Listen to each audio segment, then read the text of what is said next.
¿vale? Lo dicho, la sesión ya se está grabando, ¿vale? Así que nada, oficialmente, de nuevo, bienvenidas, bienvenidos a esta cuarta sesión que vamos a dedicar a la asignatura de Metodologías Tradicionales Innovadoras. Vamos a continuar hablando sobre agilidad. Comenzaremos, bueno, hoy tenía previsto ver la parte de planificación ágil y cómo trabajar desde la agilidad con una serie de técnicas y herramientas que nos servirían para, bueno, para llevar la agilidad a cualquier entorno o cualquier tipo de proyecto, ¿no? De alguna forma lo veremos, pero antes recuperaremos un poco en la sesión anterior que nos dejamos material y contenido por ver, ¿de acuerdo? Si os acordáis, creo que lo comentamos, me gustaría comenzar con este slide, un poquitín para hacer un poco de remember, ¿no? ¿Os acordáis de alguna cosa de las que a alguien se le quedó algo de lo que estuvimos viendo en la sesión anterior? ¿De qué estuvimos hablando? ¿Alguna idea que os llamara la atención? ¿Algo que hayáis anotado o algo que os dijera? Vale, ¿qué vimos en la sesión anterior? ¿Algún concepto, alguna idea? ¿De qué estuvimos hablando? ¿Os acordáis?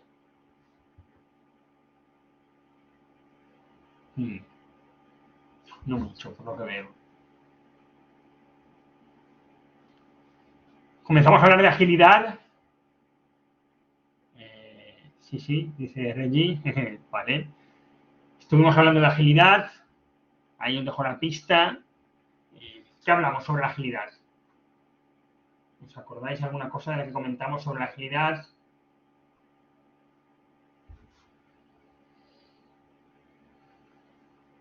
¿Alguien? Cosas que vimos sobre la agilidad, vimos el contexto en el que se desarrolla la agilidad, hablamos de los 4 valores y los 12 principios, nos quedamos ahí en el manifiesto, ¿vale? Hoy voy a entrar un poquitín a que comentemos en más detalle el manifiesto y los principios ágiles, ¿vale? Pero en la sesión anterior estuvimos hablando del concepto de agilidad, lo entendíamos como una filosofía, vimos en qué contexto nace la agilidad, en ese entorno VUCA, ¿de acuerdo? Volátil, incierto, complejo y ambiguo. Muy bien, Reggie. Vimos el modelo Kinefin, que es el modelo que utilizamos para justificar en qué contexto es apropiado utilizar la agilidad, ¿vale? ¿Os acordáis del modelo Kinefin? Esos 4 entornos o situaciones en las que nos podíamos encontrar. No sé si lo recordáis, unas situaciones simples, complicadas, complejas y caóticas, y luego una situación que estaba en el medio, en esa área gris que no sabíamos dónde estábamos y ahí teníamos que salir volando de ahí, ¿vale? Estuvimos hablando de agilidad, de lo que implicaba la agilidad, de casos de falsa agilidad. Bueno, estuvimos viendo ese tipo de cuestiones, ¿vale? Entonces, hoy lo que voy a hacer es retomar la sesión por donde la dejé la vez anterior, ¿vale? Vamos a retomar los principios y los valores ágiles. Lo último que estuvimos viendo, vale, eran los casos de falsa agilidad, que estuvimos comentando estos breves supuestos, ¿verdad? Esto es lo último que estuvimos viendo, ¿vale? Entiendo, no sé si hay alguna dificultad con lo que estuvimos viendo. Estuvimos viendo también, sí, muy interesante. ¿Os acordáis por qué decíamos que la agilidad o que desde un enfoque ágil somos más rápidos y más baratos? Si ahora os dice alguien, desde la agilidad lo podemos hacer más rápido porque trabajamos más a prisa y bueno, pues trabajamos mucho más a prisa, hacemos más horas, descansamos menos y eso nos permite ser más rápidos, ¿vale? Correcto, Reggie, porque buscamos hacer lo verdaderamente importante, ¿no? Una de las claves de la agilidad es la priorización. Estuvimos hablando de una técnica de priorización. Correcto, foco en la aguja y fuera la paja, de eso se trata básicamente, ¿vale? Focalizarnos en lo que realmente tiene valor. Vimos aquellas gráficas, ¿no? Que conforme íbamos entregando el valor se va reduciendo hasta que llega un momento en el que podemos decidir que que ya está bien, que basta, ¿vale? Comentamos el modelo, la técnica Moscou, si os acordáis, como una técnica de priorización. La veremos cuando hablemos sobre planificación ágil un poquitín más, ¿vale? Bueno, estamos viendo, yo creo que cosas interesantes, sobre todo para que la idea con la que quedéis, para que os quedéis con la idea que interesa, ¿no? De agilidad, ¿vale? Siguiendo con todo aquello que vimos, es importante, bueno, ya lo sabéis, ya lo hemos hablado, ¿vale? Que no siempre podemos emplear los enfoques ágiles o que en algunos casos resulta más apropiado que en otros utilizarlos, ¿vale? Entonces, ¿cuándo podemos emplear un enfoque Agile? Bueno, pues tenemos que tener en cuenta varias cuestiones, ¿no? Tenemos que ver, por un lado, el producto, el objeto del proyecto o el servicio que vamos a desarrollar, ¿vale? Y ese producto o ese servicio, ¿vale? Ese objeto, pues tiene que poder desarrollarse de manera iterativa y de manera incremental, ¿de acuerdo? Esto también lo llevamos comentando desde el inicio de la asignatura, ¿vale? Correcto, Reggie. En el entorno, en el marco Kinefin que estuvimos viendo, lo utilizamos para que justificar que la manera o el lugar más apropiado donde aplicar el entorno, perdón, el enfoque Agile es en los entornos complejos, ¿no? Aquí los entornos complejos, si os acordáis, los teníamos aquí, ¿vale? Era aquel en el que, digamos, algo que nos funcionó no sabemos si nos va a volver a funcionar, ¿vale? Por lo tanto, aquí la forma de actuar o la forma de proceder es de una manera experimental, ¿no? Un enfoque ágil es un enfoque basado en la experimentación, ¿no? En la prueba-error, ¿de acuerdo? ¿Vale? Entonces hay que experimentar, sentir y responder. Entonces, en ese contexto, ¿vale? Pues las prácticas, no hay unas buenas prácticas, unas mejores prácticas, son prácticas emergentes porque, insisto, lo que nos funciona en un momento no nos tiene por qué volver a funcionar, ¿no? Entonces, pues es muy importante que en este contexto, pues el error, ¿vale? Lo consideremos como aprendizaje y que no se penalice el error, ¿de acuerdo? Porque cuando pues, se penalizara el error o se castigara el error, ¿vale? En el contexto del equipo, pues bueno, no va a funcionar, ¿vale? O eso no favorece que haya que se desarrolle la agilidad, ¿vale? Ok. No sé si alguien tiene alguna otra cuestión al respecto. ¿No? Vale. Gracias por la duda, Reggie. Pues que alguien más la tenía por ahí. Vale, dicho esto, me quedé aquí. Estaba intentando contaros cuándo es interesante utilizar un enfoque Agile, ¿vale? Y hemos dicho que vamos a tener en cuenta tres cuestiones. Vamos a tener en cuenta tanto el producto como el equipo como la organización, ¿no? Es decir, a la hora de aplicar la agilidad o tratar de agilizar un modelo de gestión de proyectos a nuestro propio como responsable de proyectos, ¿no? Si queremos, pues vamos a tener que tener en cuenta una serie de elementos, ¿vale? También es muy importante que recordéis que la agilidad no es un todo o un nada, ¿de acuerdo? Hay todo un espectro, ¿vale? Desde cero ágil a 100% ágil. La verdad es que la agilidad nunca se llega a alcanzar, siempre podemos ser más ágiles en ese sentido, ¿no? En el sentido de la mejora continua y de la adaptación. Entonces, pues, bueno, ¿vale? Sí, pero sí que es cierto que hay todo un espectro y no es que una cosa sea ágil o no sea ágil, ¿vale? Es todo un continuo. ¿Vale? Entonces, ¿cuándo podemos emplear esa agilidad? Bueno, pues ahí hablamos de cuando el producto puede desarrollarse de manera iterativa e incremental. Estos conceptos ya los conocemos, ya sabemos lo que significa desarrollarse de manera iterativa, en más iteraciones, repetimos el mismo ciclo de desarrollo del proyecto para un subconjunto de funcionalidades o de características que vamos desarrollando, y de manera incremental eso quiere decir que al final de cada iteración somos capaces de entregar valor. ¿Vale? Desde una perspectiva ágil implica, esa entrega de valor implica que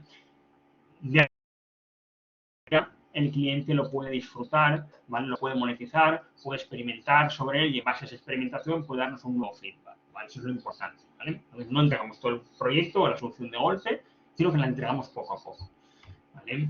Dicho esto, ¿vale? La agilidad necesita de tres cosas.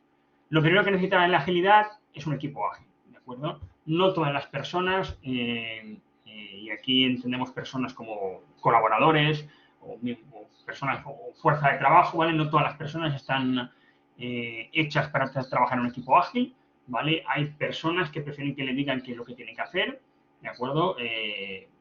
Y pensar poco, dedicarse poco tiempo a pensar. Hay gente que tiene poca iniciativa, ¿de acuerdo? Gente que está poco comprometida, ¿vale? Un equipo ágil representa todo lo contrario, ¿vale? En un equipo ágil necesitamos gente que esté muy motivada, gente que esté comprometida, ¿de acuerdo? Gente que sea capaz de tener iniciativa. En caso contrario, pues poco nos va a funcionar, ¿no? De hecho, a mí me gusta mucho la cita esta de Spider-Man, ¿no? Aprovechando que ahora se ha estrenado una nueva peli de Spider-Man, que un gran poder conlleva una gran responsabilidad, ¿vale? Los equipos ágiles son equipos que tienen una gran responsabilidad porque deciden cómo hacer las cosas. No deciden qué es lo que tienen que hacer, ¿vale? Para eso hay un backlog de producto, una lista priorizada de funcionalidades y características que establece qué es lo que se tiene que hacer, pero sí que los equipos ágiles son equipos autogestionados, ¿vale? Y autoorganizados en ese sentido, ¿vale? No hay un jefe, o no debería haber un jefe dentro de un equipo puramente ágil que diga qué es lo que se tiene que hacer y quién tiene que hacer qué, perdón, sino que el propio equipo es capaz de distribuirse las tareas, el trabajo entre ellos, ¿no?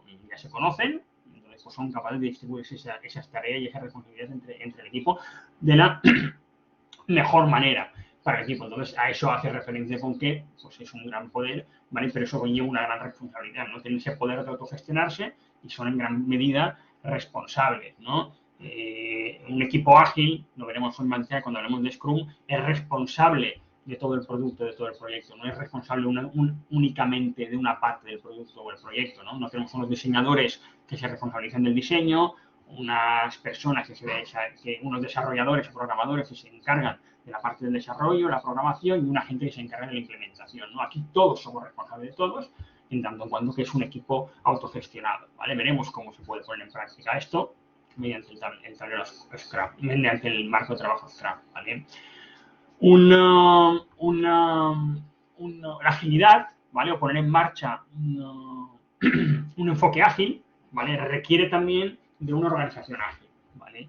De nada nos sirve tener un equipo comprometido, tener un equipo con gente que esté dispuesta a tomar la iniciativa, ¿de acuerdo? Tener un equipo que esté con gente dispuesta a arriesgarse y a probar cosas nuevas si luego el contexto dentro de la propia organización no acompaña.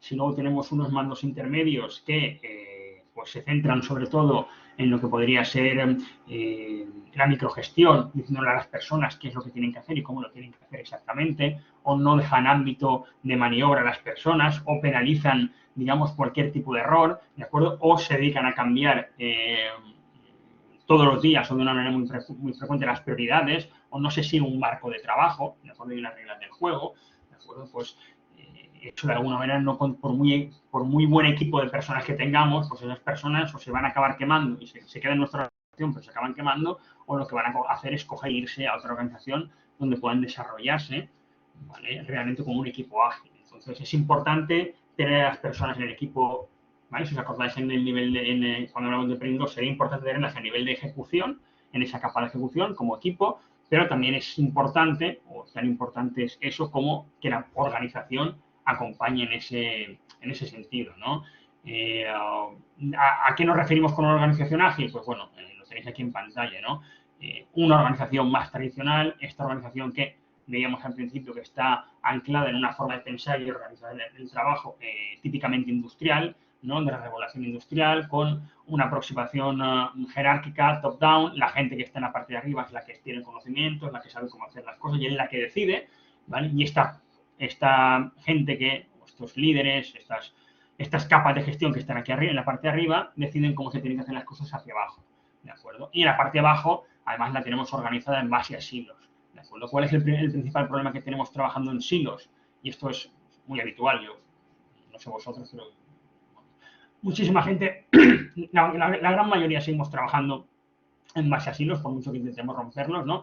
Cuando trabajamos por silos, ¿vale? El problema es que el trabajo va pasando de un silo a otro, es lo que os decía anteriormente. Tenemos en este color verde, tenemos la fase de diseño, en este color azul tenemos la fase de desarrollo y en este color naranja tenemos la fase de puesta en producción o implantación o lo que queramos, ¿no? Entonces, conforme se va trabajando, conforme se va avanzando en el proyecto, el trabajo va pasando de un silo a otro, ¿de acuerdo? La gente que diseña se desentiende de lo que sucede en la parte de programación y, por supuesto, la gente de implementación o las personas que van a implementar están completamente desconectadas de lo que está haciendo la gente de programación, por decirlo de alguna forma, ¿vale? Entonces, no es una manera adecuada de trabajar.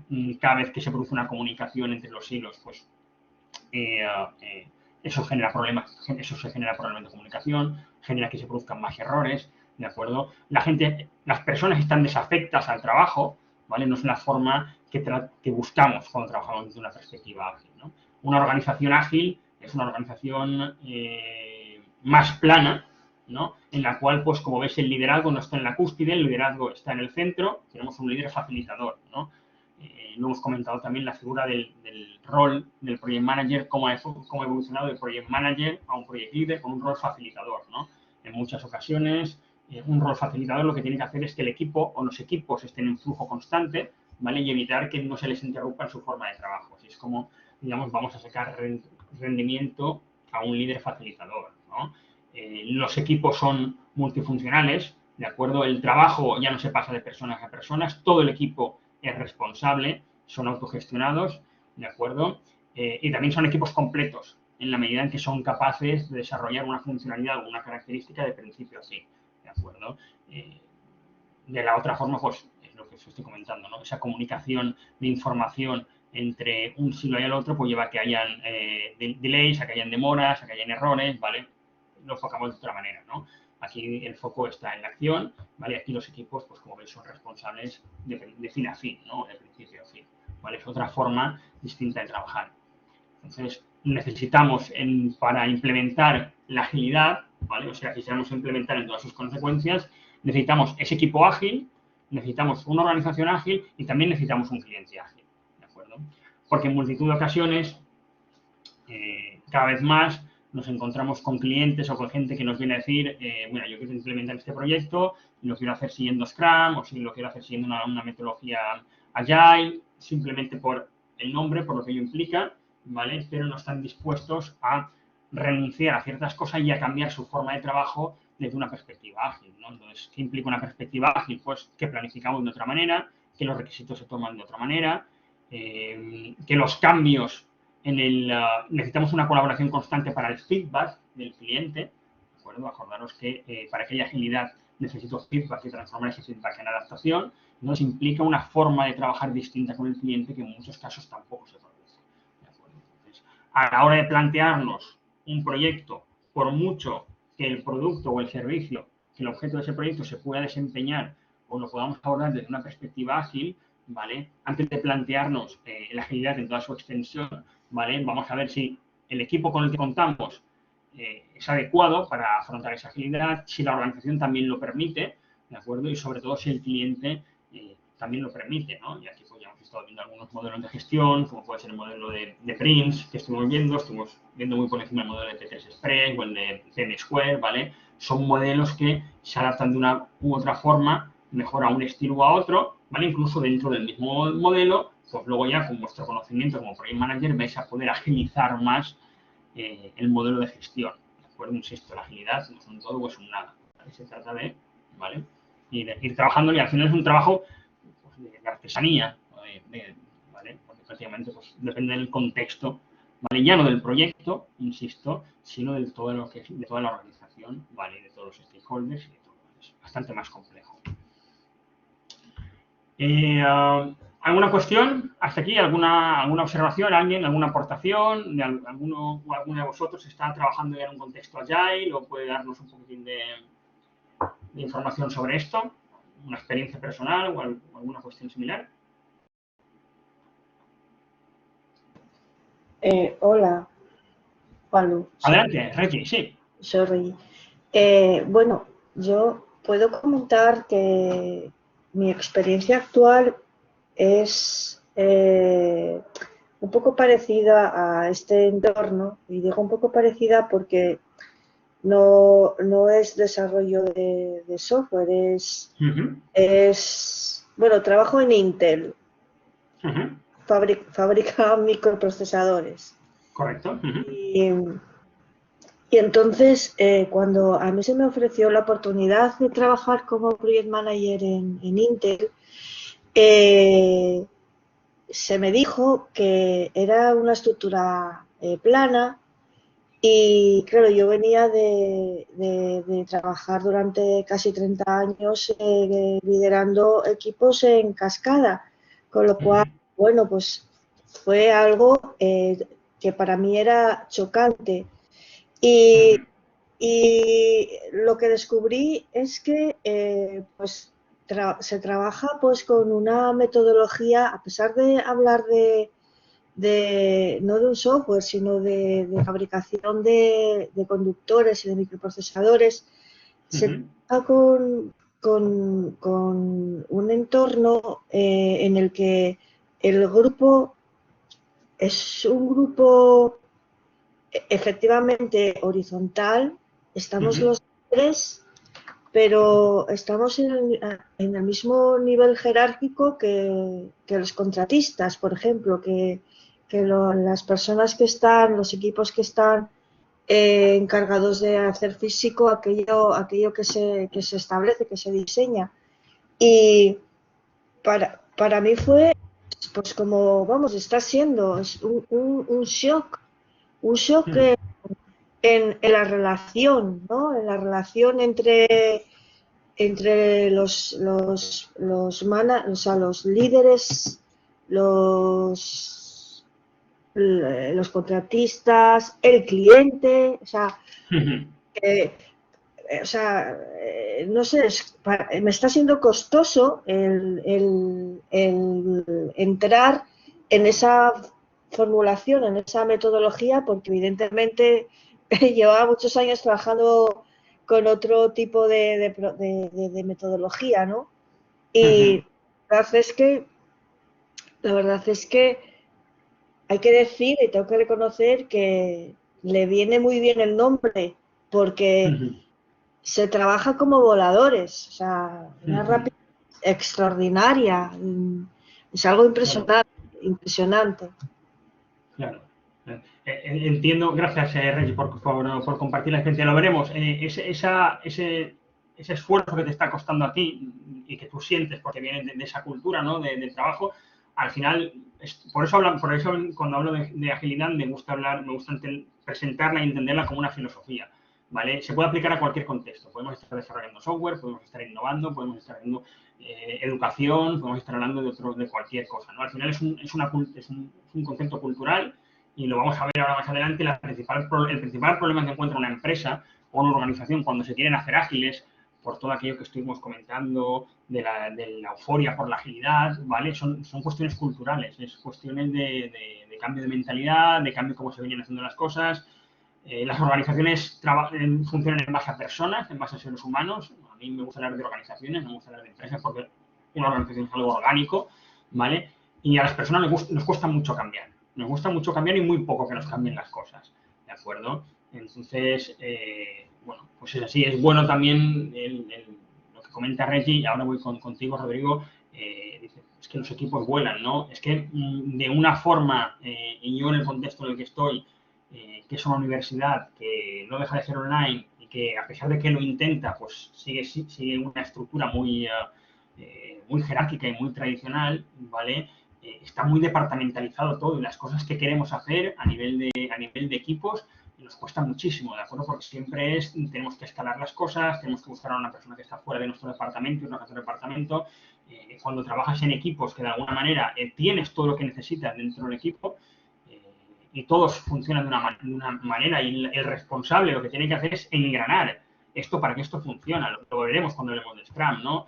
Eh, Cuando lo comentas y cuando lo presentas en las empresas, hay gente que los mandos intermedios sobre todo dicen, bueno, si tenemos equipos autogestionados y autoorganizados, ¿qué hacemos nosotros? ¿Qué hacemos los mandos intermedios? ¿No? Pues bueno, justo los mandos intermedios son los que tienen que hacer posible este caldo de cultivo para que todo se produzca, porque de otra forma no funciona, ¿no? Y ahí es donde entra el concepto con management 3.0, ¿no? Lo veremos, pero gracias por el aporte y por compartir.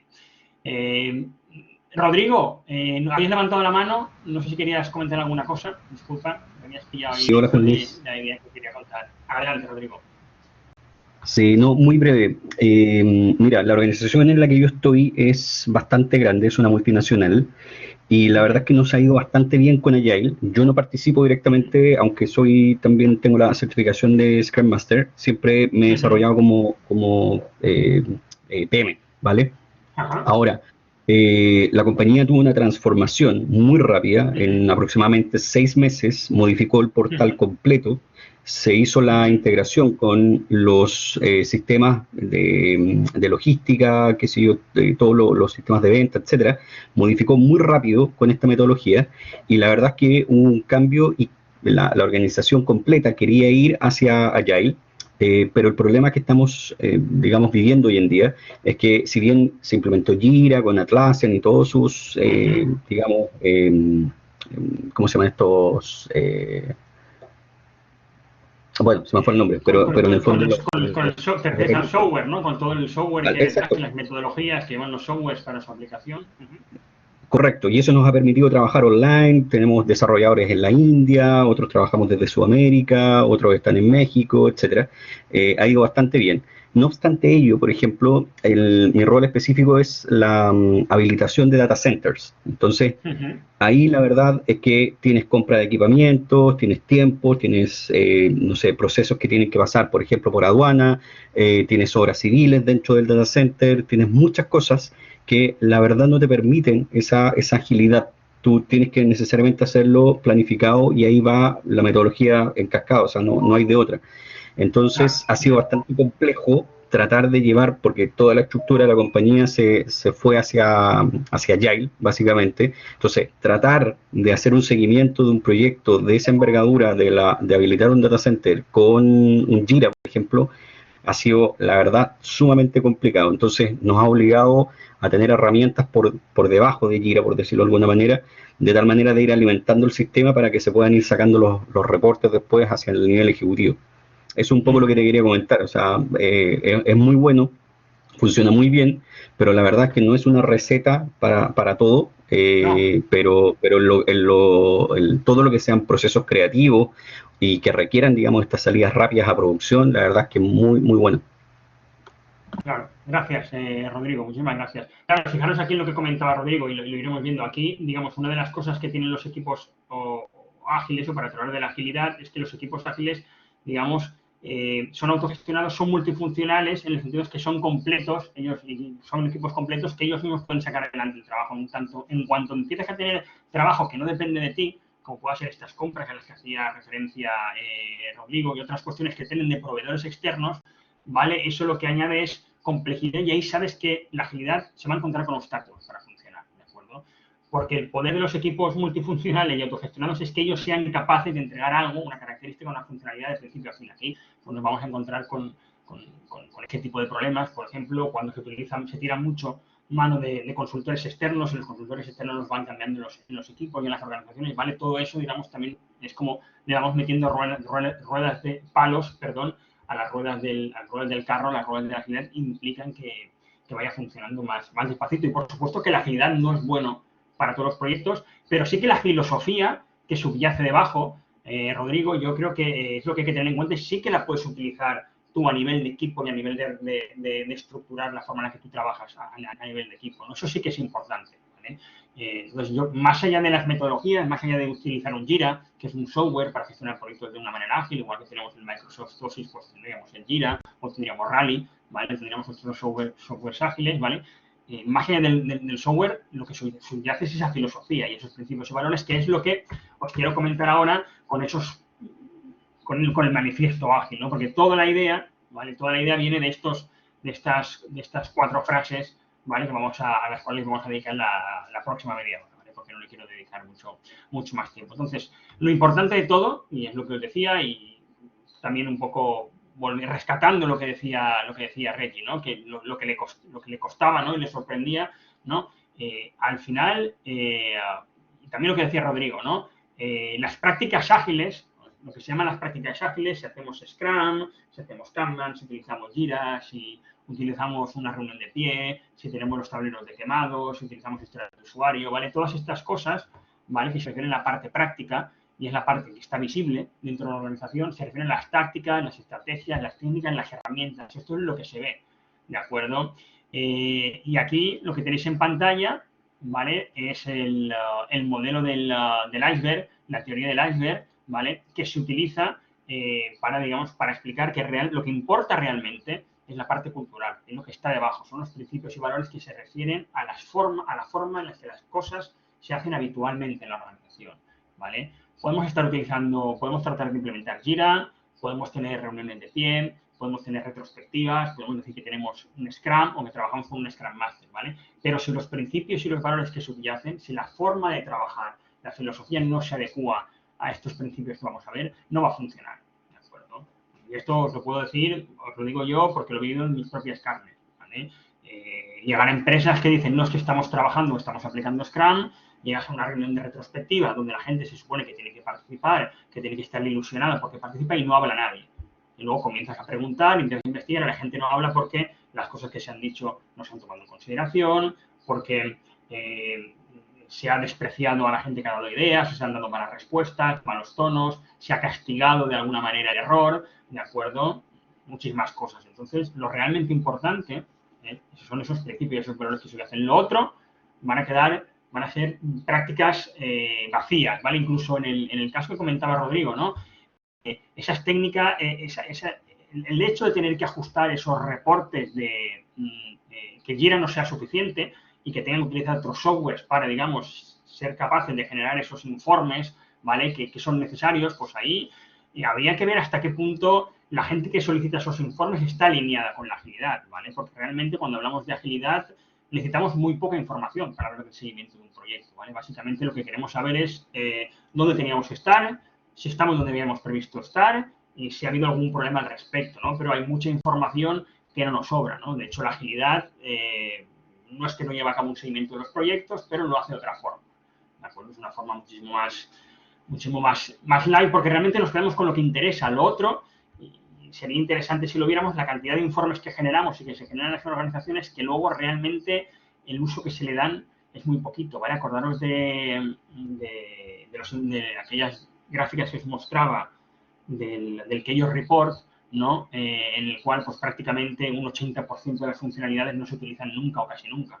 Pues con los informes, un informe, por decirlo de alguna forma, un cuadro de mandos puede ser un tipo de esa funcionalidad que nunca nadie utiliza o que utiliza muy poco, pero que se siguen haciendo, ¿no?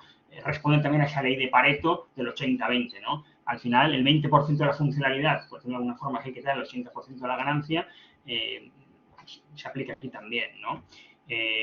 Y de hecho, cuando hablamos de agilidad, sí que se suele distinguir entre ser agile y hacer agile, ¿no? A grandes rasgos, ¿no? Ser agile implica tener esa mentalidad ágil, esos valores, esa filosofía, ¿no? Y al final, esa mentalidad ágil, ¿qué implica? Pues la agilidad es una mentalidad que se describe en 4 valores y que se definen 12 principios, ¿vale? Al final, los valores pues quedan como, pues bueno, sucede lo mismo que con Print, si os acordáis, ¿no? Los valores es algo como que es muy etéreo, que cuesta aterrizar, que de alguna forma hay que concretarlo, ¿vale? Entonces, la gente que redacta el manifiesto Agile redacta los 4 valores y esos 4 valores los concretan 12 principios. Y luego tenemos, ¿vale?, cómo esos valores y esos principios se manifiestan a través de prácticas, ¿no? Esas prácticas es lo que implica hacer Agile, ¿vale? Y esas prácticas es lo que hay que tener en cuenta porque sin las prácticas sin mentalidad no implica que haya una agilidad, ¿no? También es cierto que las prácticas en muchas ocasiones las utilizamos los consultores y las utilizamos la gente que vamos a las empresas para empezar a introducir la agilidad, ¿no? Porque muchas veces uno llega a ser haciendo, ¿no? Entonces, si empezamos a implementar pues, el marco de trabajo Scrum, si empezamos a hacer ese tipo de reuniones, ese tipo de planificación, las priorizaciones, ¿no? Eso va calando poco a poco, ¿vale? Hay que buscar una combinación de ambas cosas, ¿vale? Pero, ojo, porque solamente las prácticas, ¿de acuerdo?, puede llevarnos a ese concepto de falsa agilidad que ya hemos estado revisando y que ya hemos estado comentando, ¿no? La imagen esta me gusta muchísimo, la imagen es de Management 3.0, ¿no? Creo que era Peter Drucker que decía que la cultura se come la estrategia para desayunar, es decir, que puedes tener una estrategia súper bien diseñada, pero realmente la cultura, digamos, es lo que determina, pues bueno, el Management 3.0 nos viene a decir que la cultura, la forma de hacer las cosas, lo que realmente subyace en la organización no es que se coma la cultura, es que se lo come todo, ¿de acuerdo? Entonces, fijaros si es importante. Entonces, cuando hablamos de edad, aquí no me refiero, ¿vale? No hablo solamente de la agilidad a nivel de, bueno, ahora sí que estoy hablando de la agilidad a nivel de, como una transformación de la organización, es decir, una organización que quiere ser más ágil, de acuerdo, el principal problema que va a tener es la cultura, ¿no? En la encuesta que os enseñaba el otro día, el State of Agile Report, ¿de acuerdo? Aquí sí viéramos los principales desafíos que experimentan las organizaciones y los equipos ágiles a la hora de implementar la agilidad, pues bueno, la primera hace referencia a la inconsistencia de los procesos y equipos, al proceso de práctica entre los equipos, ¿vale? Aquí están tomando en consideración la agilidad a nivel de negocio. Acordaros, ya no la agilidad a nivel de un equipo, sino cuando tratamos de escalarla y tratamos de coordinar distintos equipos, ¿vale? Pero en el segundo lugar, con un 43%, ya tenemos la cultura, la cultura en contra de los valores ágiles, ¿vale? Y la organización y la resistencia de la organización al cambio, ¿de acuerdo? 43 y 42, ¿vale? Son pues, uno de los principales problemas que encontramos a la hora de implementar metodologías o enfoques ágiles en una organización, ¿de acuerdo? Otras cosas que tienen importancia, pues tienen que ver la experiencia en metodologías ágiles, el liderazgo, ¿vale? Los líderes o la parte de líder de la organización no trabaja, no se involucra con la agilidad, ¿vale? Pues, todo lo que tiene que ver mucho pues, con la cultura y con la forma de hacer las cosas, ¿vale? Por eso, como project managers, a la hora de afrontar o querer implementar un enfoque ágil en un proyecto, prestar atención a todo el entorno vuestro, ¿vale? Para valorar si vale o no vale la pena implementar la agilidad. No porque, insisto, la agilidad no es sí o no, ¿no? Pero tomar en consideración qué elementos, qué técnicas ágiles puedes implementar para empezar a un poco también cambiar esa cultura. Al final, pues todos somos una especie de evangelistas de la agilidad, que se llaman, los que nos dedicamos a esto. Bien, el manifiesto ágil, lo que está en el fondo, ¿vale? Lo que subyace es lo que se conoce como el manifiesto por el desarrollo ágil de software, ¿vale? Y este manifiesto lo que nos viene a decir es que estamos descubriendo pues, formas mejores de desarrollar software, tanto por nuestra propia experiencia como ayudando a terceros. Y a través de este trabajo se hemos aprendido a valorar pues, una serie de elementos. Importante sobre el manifiesto, ¿vale? Esto no lo digo yo, lo dice la gente que sabe, los gurús, la gente que se dedica a estudiar esto desde hace tiempo ya, es que cuando se cambiamos las referencias a software por una referencia más genérica, como el concepto trabajar, ¿vale? El manifiesto sigue siendo y sigue estando perfectamente válido, ¿no? Entonces, volvemos a leer y decimos que estamos descubriendo formas mejores de trabajar, tanto por nuestra propia experiencia como ayudando a terceros, y a través de este trabajo hemos aprendido a valorar. ¿Qué hemos aprendido a valorar? A los individuos y las interacciones sobre los procesos y las herramientas, a las soluciones en funcionamiento, ahora lo comentaremos, sobre la documentación extensiva, a la colaboración con el cliente sobre la negociación contractual y a la respuesta ante el cambio sobre seguir un plan. ¿Vale? Fundamental es esta frase que queda aquí abajo. Dice, aunque valoramos más los elementos de la derecha, valoramos más los elementos de los elementos de la izquierda. ¿Vale? Entonces, ¿qué sucede? Que no es que en un entorno ágil no se planifique, ¿de acuerdo? O, digamos, o no se documente, ¿vale? Porque lo que pasa es que se valoran otras formas de trabajar y otras formas de documentar, ¿vale? Respecto a lo que se viene haciendo de manera habitual, ¿no?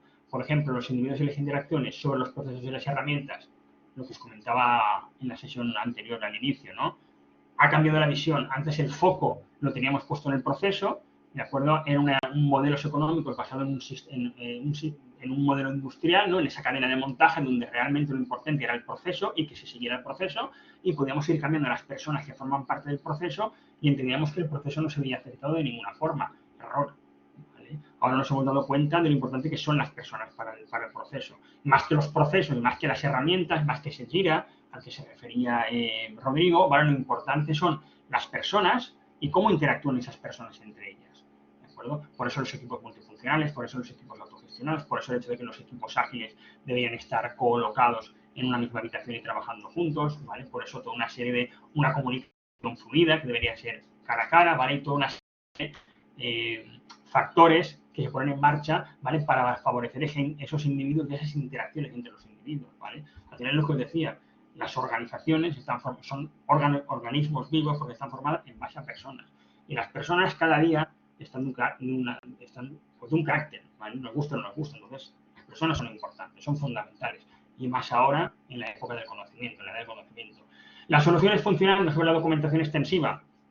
Rodrigo, lo siento, pero me vuelvo a remitir a ti. En muchas ocasiones, toda esa, y eso también lo va a definir y lo va a venir determinado por la característica del producto y del servicio, del objeto del proyecto, ¿vale? En muchas ocasiones, ¿para qué quiero unos informes súper elaborados sobre el estado del proyecto, aquí en el concepto del software, o en el desarrollo de un nuevo producto, si mejor que toda esa documentación va a ser que vea un prototipo, o va a ser que vea un mock-up, o va a ser que vea alguna forma en la que pueda ver ese software funcionando, ¿vale? Lo voy a ver funcionando poco a poco, no tengo que esperarme a ver todo el producto de golpe, ¿de acuerdo? Eso me va a dar más información, al cliente le va a permitir darme feedback, ¿vale? Es otra forma de trabajar, ¿no? La colaboración con el cliente también es un aspecto fundamental. Si os fijáis, normalmente la mayoría de modelos que tenemos y también en la gestión de proyectos, cuando hablamos en muchas ocasiones de la venta y de la compra de los proyectos, ¿vale? La posición es de un yo contra ellos, ¿no? O un nosotros, organización que vamos a ejecutar el proyecto, contra ellos, que son la organización cliente o el proveedor, ¿vale? Que nos va a entregar el proyecto, ¿no? Entonces, la cantidad de trabajo que de alguna manera se genera para asegurarnos y proteger nuestra posición, ¿vale? Porque al final es un yo contra ellos, ¿de acuerdo? No hace que esto sea operativo, dificulta muchísimo la comunicación, pero esto ya incluso dentro de las propias organizaciones, los propios departamentos, que al final le vas a pedir una cosa a otro departamento y parece que le estés pidiendo un favor o, bueno, te cuesta más pedir a un departamento que si lo tuvieras que pedir fuera, ¿no? Entonces, la colaboración con el cliente, entendiendo cliente, que puede ser tanto interno como externo, ¿de acuerdo? Es muy importante. Entonces, cambiamos el foco, ya no es un nosotros contra ellos, es un vamos todos juntos, ¿de acuerdo? Entonces, más que esa negociación contractual, ¿vale? Vamos a buscar y vamos a ver cómo podemos colaborar, ¿de acuerdo? El enfoque es distinto, una respuesta ante el cambio sobre seguir un plan, ¿de acuerdo? No es que planifiquemos, lo vamos a ver cuando hablemos de las capas de planificación ágil, veremos que tenemos 5 capas de planificación. Planificamos en mayor detalle desde una perspectiva agile, desde un enfoque ágil, que en una perspectiva tradicional, pero planificamos de otra manera y planificamos en otro tiempo. Es como si planificamos una planificación just in time, ¿de acuerdo? Planificamos lo mínimo necesario para poder seguir trabajando y seguir avanzando hasta el siguiente hito, hasta la siguiente entrega, hasta que vuelva a tener el feedback del cliente y adapte de nuevo el producto, el servicio, la solución, ¿vale? Los requisitos del cliente. Entonces, muy importante, ¿de acuerdo? Esa interpretación en lugar de software, que hablamos de trabajo y que valoramos los elementos que valoramos lo de la derecha, pero es que valoramos más lo de la izquierda, ¿no? Eso es lo que nos viene a decir este manifiesto ágil, ¿no? Como veis, pues es una filosofía y uno lee esto y ahora lo siguiente que se plantea es, vale, ¿y esto cómo lo llevo a la práctica? ¿no? Porque yo digo, esto es la agilidad. Si ahora os digo, esto es la agilidad. Individuos, interacciones sobre procesos y herramientas, soluciones funcionando sobre documentación extensiva, colaboración con el cliente sobre negociación control y respuesta ante el cambio sobre seguir un plan. ¿Y esto cómo lo aterrizo? ¿Esto cómo lo pongo en práctica? ¿Vale? Pues acordaros del slide que veníamos, tenemos 4 principios, hay 4 valores, 12 principios y una serie de prácticas. ¿Vale? Vamos a ver esos 12 principios que nos dicen, ¿no? Esos 12 principios nos permiten aterrizar esos valores un poquitín más. Y luego lo que vamos a aplicar mediante distintas prácticas son estos 12 principios, ¿vale? Aquí los tenéis, ¿vale? Están en la página web de la agilemanifesto.org. Como lo vamos a ver uno a uno, pues lo salto, ¿no? Así rápidamente, ¿no? Principio número 1, dice, nuestra mayor prioridad es satisfacer al cliente mediante la entrega temprana y continuada de software con valor. ¿De acuerdo? Fijaros que habla de satisfacer al cliente, ¿vale? Y fijaros que habla también de entrega temprana y continuada de software o de producto o de trabajo con valor, ¿no? Entonces, ¿cuál es nuestro principal objetivo? Es tener un cliente satisfecho, ¿de acuerdo? Aquí realmente lo que nos interesa es el cliente satisfecho, ¿vale? Y para eso necesitamos que el cliente participe del proceso. Acordaros que os decía antes que uno de los requisitos para implantar la agilidad teníamos el producto, teníamos el equipo, teníamos la organización y también teníamos el cliente, ¿vale? El cliente es un elemento fundamental, ¿vale? Se lleva a cabo la adaptación en base a esa feedback, ¿vale? Sin el feedback no hay adaptación y si tenemos el feedback no hay adaptación, pues esto no va a funcionar, ¿vale? Y el foco está, cuando hablamos de entrega temprana y continuada de software, ¿cómo de temprano? Pues hombre, la agilidad nos dice, nos habla de iteración, ¿de acuerdo?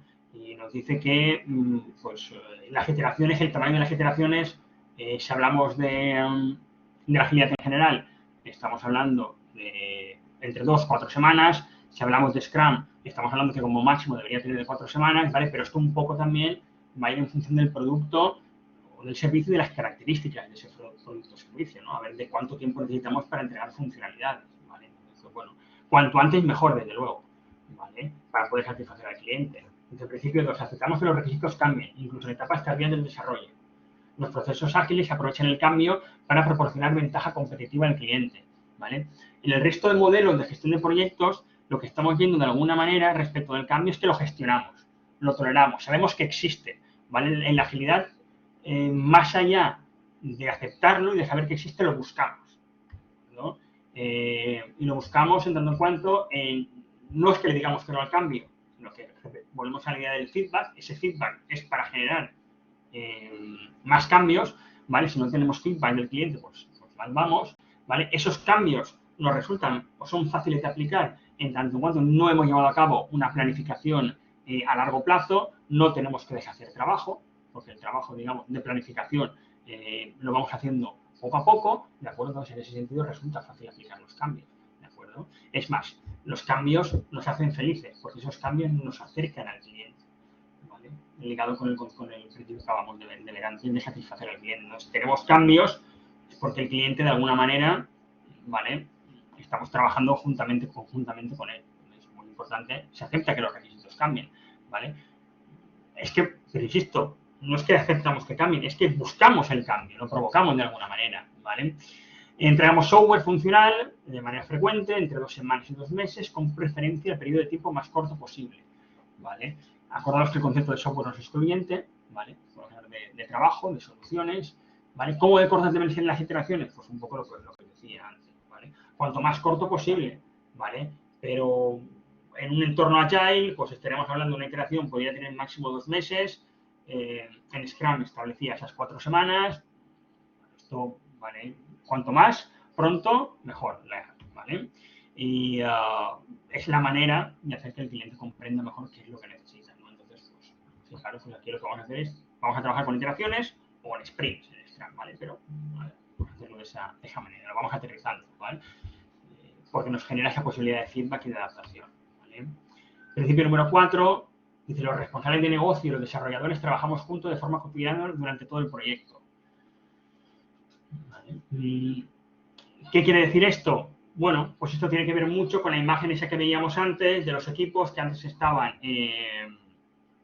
trabajando en silo y ahora están formando en esa imagen que teníamos de esa pirámide con los hilos a ese circulito que parece una célula, ¿vale? Con sus equipos autogestionados y multifuncionales, ¿no? Aquí, ¿qué es lo que está pasando? Pues bueno, habitualmente en cualquier empresa y en el ámbito de IT hay una separación entre la parte de negocio y la parte de desarrollo.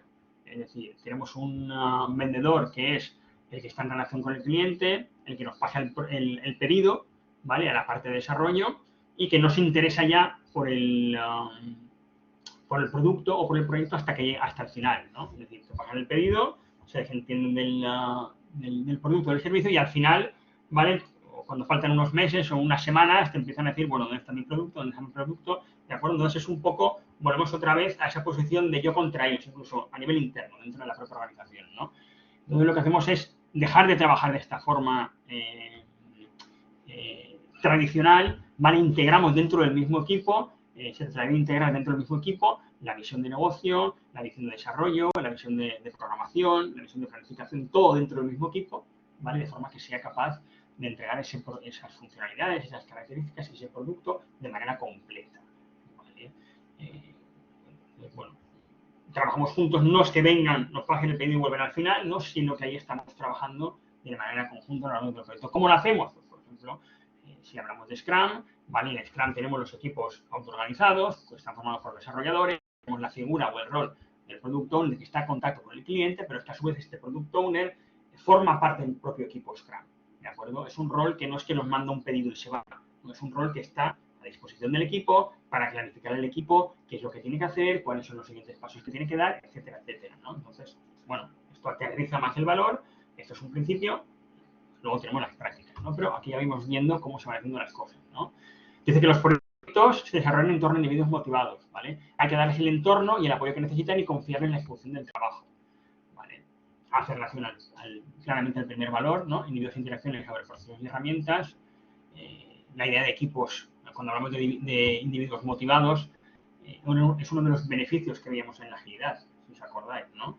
La capacidad de tener equipos motivados, la capacidad de tener equipos empoderados que se apropien del proyecto, que se apropien de la idea, ¿vale? Pero eso no es gratis, eso requiere que debemos de dar cierto margen de maniobra, de autogestión a los equipos, ¿de acuerdo? Entonces, bueno, no les decimos cómo tienen que hacer las cosas, les decimos qué es lo que tienen que hacer, ¿ok? Insisto, en función del tipo de producto y del tipo de servicio, ¿no? Aquí sobre todo estamos hablando de trabajadores del conocimiento.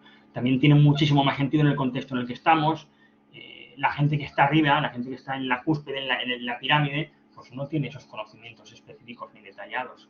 que tenemos en la base, ¿de acuerdo? Estamos en otro contexto, es que el contexto ha cambiado y sigue cambiando a una velocidad espectacular. Entonces, la gente que mejores decisiones puede tomar respecto a determinados aspectos del proyecto es la que está en contacto directo con el problema, con el proyecto. No tiene ningún sentido que la decisión la escalemos niveles y niveles hacia arriba, ¿de acuerdo? Entonces, la figura del líder, del project leader, ¿vale? Es pues, favorecer ese entorno, ¿vale? Ese entorno para que los individuos estén motivados, para que el trabajo fluya, ¿vale? Una concepción distinta, ¿vale? Y para eso pues tenemos mecanismos, ¿vale? ¿Qué mecanismos tenemos para que ese trabajo fluya y que los equipos estén motivados? Pues tenemos reuniones diarias, tenemos las reuniones de planificación, en las que los propios equipos que van a ejecutar el trabajo son los que planifican el trabajo, ¿de acuerdo? No como antes, en el que pues, el propio vendedor era el que de alguna manera planificaba cuánto tiempo iba a llevar a hacer aquello, se lo vendía al cliente y luego le exigía al propio equipo de producción. ¿Vale? Esa forma de trabajar no tiene ningún sentido, ¿no? Como sigue pasando en muchos ámbitos, no solamente en el desarrollo de software, ¿vale? Muy interesante el principio 6, dice el método más eficiente y efectivo de comunicar información al equipo de desarrollo entre sus miembros es la conversación cara a cara, ¿de acuerdo? En la agilidad somos fanáticos o somos fans de la comunicación cara a cara, ¿no? La comunicación cara a cara es la base de la colaboración. Los emails están muy bien y las cosas tienen que quedar por escrito, es cierto, es así. La documentación formal, pues, la podemos reducir al máximo o a la mínima expresión, ¿de acuerdo? Pero la forma en la que realmente vamos a comunicar es cara a cara, ¿no? Porque, insisto, porque somos personas y porque hay toda una serie de emociones y de sensaciones que no se pueden transmitir a través de la cámara. Yo ahora mismo estoy hablando con vosotros, no sé si lo que os estoy diciendo lo estáis asimilando, no lo estáis asimilando, no puedo ver vuestras caras, como si estuviéramos en una aula, que veréis vuestras caras de extrañez, de decir, esto no tiene ningún sentido, esto no va conmigo, pues tenemos muchos problemas en ese aspecto. No quiere decir, ¿vale?, que los equipos distribuidos, ¿vale?, no puedan trabajar de una forma ágil, ¿no? Aquí el compañero Rodrigo nos lo decía también, que ahí están trabajando con gente de India, con gente de Latinoamérica, ¿vale? Afortunadamente la tecnología, las telecomunicaciones, las videoconferencias, ¿vale? El tema de Zoom, nos ha ayudado muchísimo al respecto, ¿vale? Pero la comunicación cara a cara es importante, ¿no? Y aún así, y a día de hoy, pues muchísimas cosas, no, mándame un email, es complicado, ¿no? Fijaros también que habla de equipos y no de grupos de trabajo, ¿vale? Esto es muy interesante también, porque en la mayoría de... La base de la agilidad, otra de las bases de la agilidad, está en el equipo, en los equipos estables. Y ahí es donde choca un poco también, a veces, con el enfoque tradicional de la gestión de proyectos, ¿no? Que habla siempre de aspectos temporales. Incluso Prince habla de una organización temporal. El proyecto lo define como una organización temporal. Es decir, cuando acabó el proyecto, esa gente que formaba el equipo de gestión del proyecto se separa y cada uno vuelven a sus distintos puestos dentro de la organización, ¿no? Eso lo que hace es que todo lo que yo he ganado, con todo el esfuerzo que me ha requerido formar ese equipo, la transición del grupo al equipo, eso se pierde, ¿no? Bueno, la agilidad es consciente de ello y el enfoque que tiene es de trabajar en más equipos estables, equipos que con el tiempo se pueden ir especializando en función del tamaño de la organización, y lo que hacemos es trocear el proyecto y vamos enviando a los distintos equipos parte de ese, ¿de acuerdo? Pero no vamos desmontando y montando cada vez el equipo, ¿vale? Porque al final, en el mejor de los casos, nunca vas a tener el mejor equipo. Siempre va a haber un perfil o una persona que estará asignada a otro proyecto, que no lo podrás asignar a tu proyecto o cualquier historia. Entonces es mejor mantener los equipos estables, que esos equipos se conozcan y vayan trabajando entre sí y se vayan, digamos, de alguna forma reforzando y ir avanzando en ese sentido, ¿vale? A eso es a lo que se refiere con todo el tema de los equipos y la comunicación de la información. Más cositas. Vale, el concepto de colocation. El concepto de colocation hacía referencia, lo he comentado antes, al hecho de que los equipos ágiles es recomendable, es habitual que trabajen juntos en la misma sala, ¿no? Ahí se produce una cuestión que se llama la comunicación osmótica, ¿no? No sé si han oído alguna vez el concepto de comunicación osmótica. ¿Alguno? No, no. No, Reggie dice que no. No sé si María Pilar dice que tampoco. No sé si... Bueno, pues el concepto de comunicación osmótica, Rodrigo, hace referencia al caso en el que seguro que os ha pasado más de una vez si estáis trabajando en un mismo espacio, compartís espacio con compañeros de trabajo y estáis vosotros a lo vuestro y de repente oís que alguien tiene una pregunta, lanza una pregunta, le pregunta al otro compañero y vosotros, pues de manera automática, prácticamente sin prestar atención a lo que estabais haciendo, conocéis esa respuesta y le decís, oye, pues la cosa se soluciona así, o el archivo está en tal sitio, o el proceso es este proceso, o el procedimiento es este procedimiento, ¿vale? A eso se refiere ese fenómeno de comunicación osmótica. Entonces, eso lo logramos cuando tenemos al equipo ágil colocado de manera collocated, que se llama en inglés, ¿vale? En el mismo sitio, en la misma ubicación, ¿no? En la misma habitación, ¿no? Entonces se producen ese tipo de sinergias, de ganancias, ¿vale? Pues eso es muy importante, ¿no? Y a eso contribuye también el hecho de que los equipos sean estables, por ejemplo. El software funcionando es la principal medida de progreso, o es la medida principal de progreso, ¿vale? Más allá de complicados diagramas de Gantt con previsiones y con desviaciones y con todo este tipo de cosas, ¿vale? Al final, realmente a un cliente, sea interno o externo, lo que le interesa respecto de un proyecto, ¿qué es? ¿Qué es lo que le interesa a vuestros clientes o respecto a los proyectos? ¿Qué pensáis que es? La solución, ¿vale? Muy bien, correcto, la solución. Pero más allá de la solución, el producto, sí, pero es cuándo va a estar acabado, ¿no? Ese producto, ¿cuándo va a estar la solución? Porque a mí, si empezamos a hablar de desvíos y el trabajo está hecho al 80%, al 90%, al 70%, pero a mí realmente, a mí me interesa saber cuándo cuándo se va a acabar y si me va a costar lo que habíamos hablado, ¿de acuerdo? De acuerdo, la calidad y todo esto, ¿vale? Entonces, hay muchísima documentación extensiva, muchísimos informes que se generan que no se los acaba leyendo nadie, no sirven absolutamente para nada. Entonces, lo que vamos aquí es, digamos, lo vamos a reducir a lo mínimo viable, a lo mínimo necesario, que es decir, vamos a controlar el avance del proyecto para saber dónde estamos, para saber qué es lo que nos queda, ¿vale? Se utilizan unas herramientas muy sencillas, que son los diagramas de quemado, que los veremos, ¿vale? Y poco más. Y eso nos permite controlar el proyecto. Es más, lo controlamos más que si estuviéramos trabajando desde un enfoque tradicional. Porque si cogemos el marco de trabajo Scrum y tenemos que trabajamos en base a iteraciones y controlamos el proyecto cada iteración y luego dentro, cada sprint o iteraciones y dentro del sprint, además tenemos reuniones diarias y controlamos el proyecto a diario, el avance del proyecto a diario, pues eso nos da un control mayor que si lo estuviéramos gestionando de una forma tradicional, ¿vale? Ya veréis cómo se hace. Entonces es que controlamos mejor el proyecto, pero aquí lo principal es el progreso, ¿vale? Cómo va progresando el proyecto. Bueno, es casi más que una, sí, pero una microgestión no en el sentido negativo de decirle a la gente qué es lo que tiene que hacer y cómo lo tiene que hacer. Entiendo, Reggie, que te refieres a eso. Es una microgestión respecto del seguimiento que llevamos del proyecto, ¿de acuerdo? Pero no entendida en el sentido peyorativo de, correcto, no en el sentido peyorativo de microgestión de decirle a la gente qué es lo que tiene que hacer, sí, ¿vale? Genial. Veremos cómo se hace, ¿vale?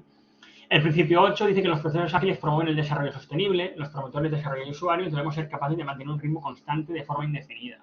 Vale, no somos amigos en los entornos ágiles de las horas extras, no somos amigos de correr, ¿de acuerdo?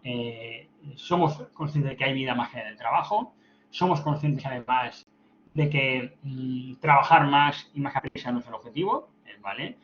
Alcanzar o realizar el objetivo es el objetivo en sí mismo, pero es que también somos conscientes de que esas horas extras, ¿vale? Lo que va a hacer es, a largo plazo, medio y largo plazo, va a acabar repercutiendo en la calidad del trabajo. No quiero correr más, ni quiero que haga más horas extras, ¿vale? Voy a centrarme, voy a priorizar, voy a centrarme en lo realmente importante y voy a empezar haciendo eso que es lo que realmente entrega valor. ¿De acuerdo?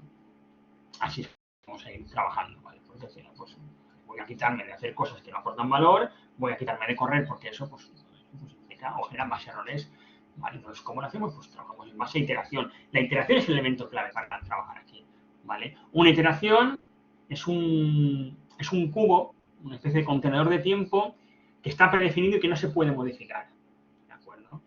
lo veremos. No sucede como en un proyecto normal que, bueno, pues puedo alargar la fase, pues venga, la fase esta, pues venga, vamos a alargarla 2 o 3 semanas. Una iteración no. Que trabajamos en agilidad y trabajamos en las iteraciones, sabemos que las iteraciones las hemos predefinido en 2 semanas y que la iteración va a durar 2 semanas. ¿Vale? Y cuando se acabe esta iteración, vendrá otra. ¿De acuerdo? Pero lo que me cabe en la iteración, lo hago. Si se quedan cosas por hacer, no pasa nada. Ya lo veré en la iteración que viene. ¿De acuerdo? Veremos cómo funciona. Pero la iteración pues, nos contribuye, ¿vale? Y es una forma de protección para el equipo respecto de las horas extras o de las extensiones de la jornada del trabajo. ¿Vale? Debería serlo. Lo veremos. Principio número 9, establece que la atención continuada a la excelencia técnica y al buen diseño mejora la agilidad. ¿De acuerdo? Bueno, pero si es que dice, no, es que la agilidad no se planifica.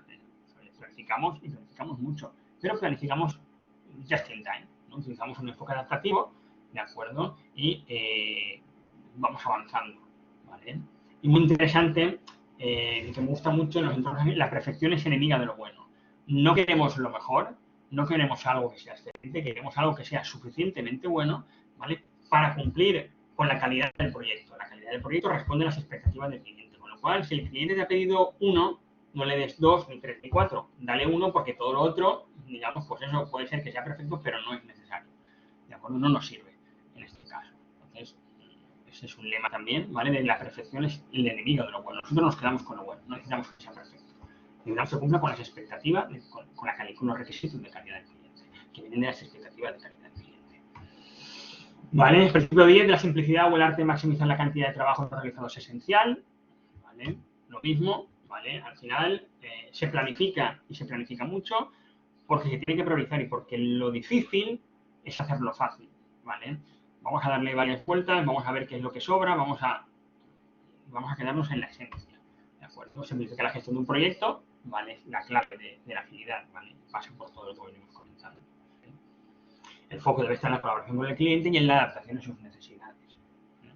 Esto lo estamos comentando. Principio número 11, las mejores arquitecturas, requisitos y diseños se merecen de equipos autoorganizados, ¿vale? Claro que los equipos son autoorganizados, ¿vale? No hay una gestión centralizada en el Project Manager, no hay una gestión centralizada en nadie que esté arriba en la punta de la pirámide decidiendo qué es el que tiene el conocimiento absoluto, que sabe qué se tiene que hacer y cómo se tienen que hacer las cosas, ¿vale? En este caso el conocimiento está distribuido, repartido, ¿vale? Entre todo el equipo ágil. Entonces, así es como hablamos, por eso se habla de equipos autoorganizados, ¿de acuerdo?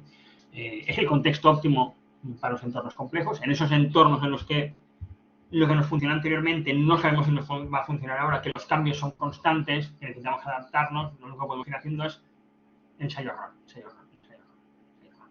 ¿De acuerdo?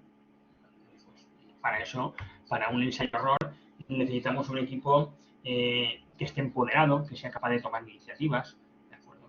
Si no, no va a funcionar. Si al equipo le tenemos que estar diciendo constantemente nosotros lo que tiene que hacer, mal vamos, no nos va a funcionar, ¿vale? Si tenemos ese tipo de personas en los equipos, no nos va a funcionar, ¿de acuerdo? Entonces, la autogestión, empoderar al equipo de trabajo, ¿vale? Implica establecer un marco de trabajo, no una anarquía, ¿no? Se tienen que establecer unos límites. Esa es la responsabilidad de los líderes de proyectos, de los mandos intermedios. Establecer esos límites, establecer esas reglas del juego y permitir que el equipo se desarrolle en ese contexto, ¿de acuerdo? No decir cómo tienen que hacer las cosas, ¿vale? Y el principio número 12, que dice que, el último dice que a intervalos regulares el equipo reflexiona sobre cómo ser más efectivo para a continuación ajustar y perfeccionar su comportamiento en consecuencia, ¿vale? No sé si esto suena a algo, ¿vale? A esto de que el equipo, digamos, se tiene que reflexionar sobre cómo ser más efectivo y ajustar y perfeccionar su comportamiento, ¿vale? Correcto, ¿vale? Partimos del hecho de que siempre hay margen de mejora, ¿vale? Por eso decimos que la agilidad la agilidad es una idea, es un ideal, ¿no? El queremos ser ágiles, pues bueno, siempre va a haber margen de mejora y en tanto en cuanto haya margen de mejora, hay margen para la agilidad, ¿vale? Al final de cada iteración, ¿qué sucede? Pues tenemos una reunión, una retrospectiva, ¿vale? Y esa retrospectiva no es para plantearnos cómo mejorar el producto o el servicio o el objeto, sino es para plantearnos nosotros como equipo cómo podemos mejorar nuestra forma de trabajo, ¿no? A la siguiente iteración. Entonces, un poco el flujo de mejora continua de Denny, ¿vale? Pues vamos iterando y vamos mejorando, ¿vale? Es un feedback del cliente interno que está comentando Richie, ¿de acuerdo? Esto es imprescindible, ¿vale? Sin este feedback interno, ¿vale? Para nuestra propia forma de trabajo tampoco estaremos siendo ágiles, ¿de acuerdo? Siempre y siempre, muy importante, pequeñas mejoras, ¿vale? Huimos de las grandes mejoras. Una gran mejora muy ambiciosa, vale la pena que la trocemos, ¿vale? Que la descompongamos en otras mejoras más pequeñitas, porque si somos muy ambiciosos no va a acabar funcionando. En muchas ocasiones las iteraciones son muy pequeñas para ver cómo esa mejora que hemos aplicado a nivel interno, a nivel de trabajo, funciona. Entonces vale la pena que hagamos cosas pequeñas, bueno, pondré algunos ejemplos que me han pasado a mí, cosas ridículas de decir, y tiene que salir del equipo, ¿vale? Si sale del equipo, si lo imponemos desde fuera es complicado, tiene que salir del equipo. ¿De acuerdo? Entonces, en este punto, pues tenemos el concepto de agilidad como filosofía, tenemos los valores, tenemos los principios, y un poco, pues ahora en este punto es, bueno, vale, tenemos los valores, tenemos los principios, ¿cómo nos ponemos en práctica? La idea que ya os he comentado anteriormente. Bueno, pues todo esto estaría debajo de lo que son las metodologías ágiles o el paraguas de las metodologías ágiles, ¿vale? Insisto, no hablamos de un método ágil, hablamos de metodologías ágiles como todo el conjunto de esos marcos de trabajo, ¿vale? Esas técnicas que deben o que se basan en esos valores y en esos principios y que luego los aplican a la práctica de distinta manera, ¿no? ¿Qué tenemos en esas metodologías ágiles? Tenemos Scrum, tenemos Kanban, tenemos Crystal, tenemos XP, DSDM, Lean, RAP, Feature Driven Development, ¿vale? Tenemos distintos modelos de gestión ágil, ¿vale? Que los que vamos a ir viendo aquí, me consta que ya habéis empezado a ver alguno con José Ramón, ¿no? Ya habéis empezado a ver, hablarse de Kanban, pues bueno, ya hablaremos de Scrum, hablaremos de Kanban, porque son las formas habituales de llevar la agilidad a la práctica, hablaremos del Scrumman, también ya veremos un poquitín sobre Lean Project Management, ¿no? Que implica todo ello. ¿Dudas o preguntas hasta aquí?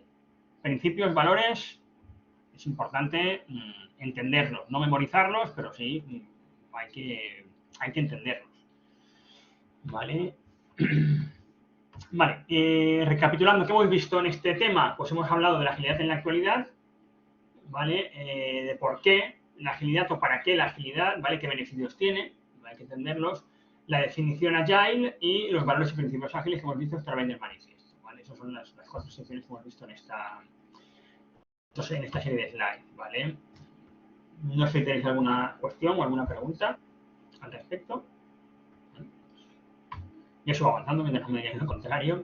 ¿Vale? ¿Qué necesitamos saber para el examen de esta primera parte? Pues bueno, el contexto en el que aparece la agilidad, aquello que hablábamos de VUCA, de cambio de mentalidad, de un concepto de una conceptualización del trabajo industrial a un concepto más a la era del conocimiento, el modelo Kinefin, ¿vale? ¿Qué significa la agilidad?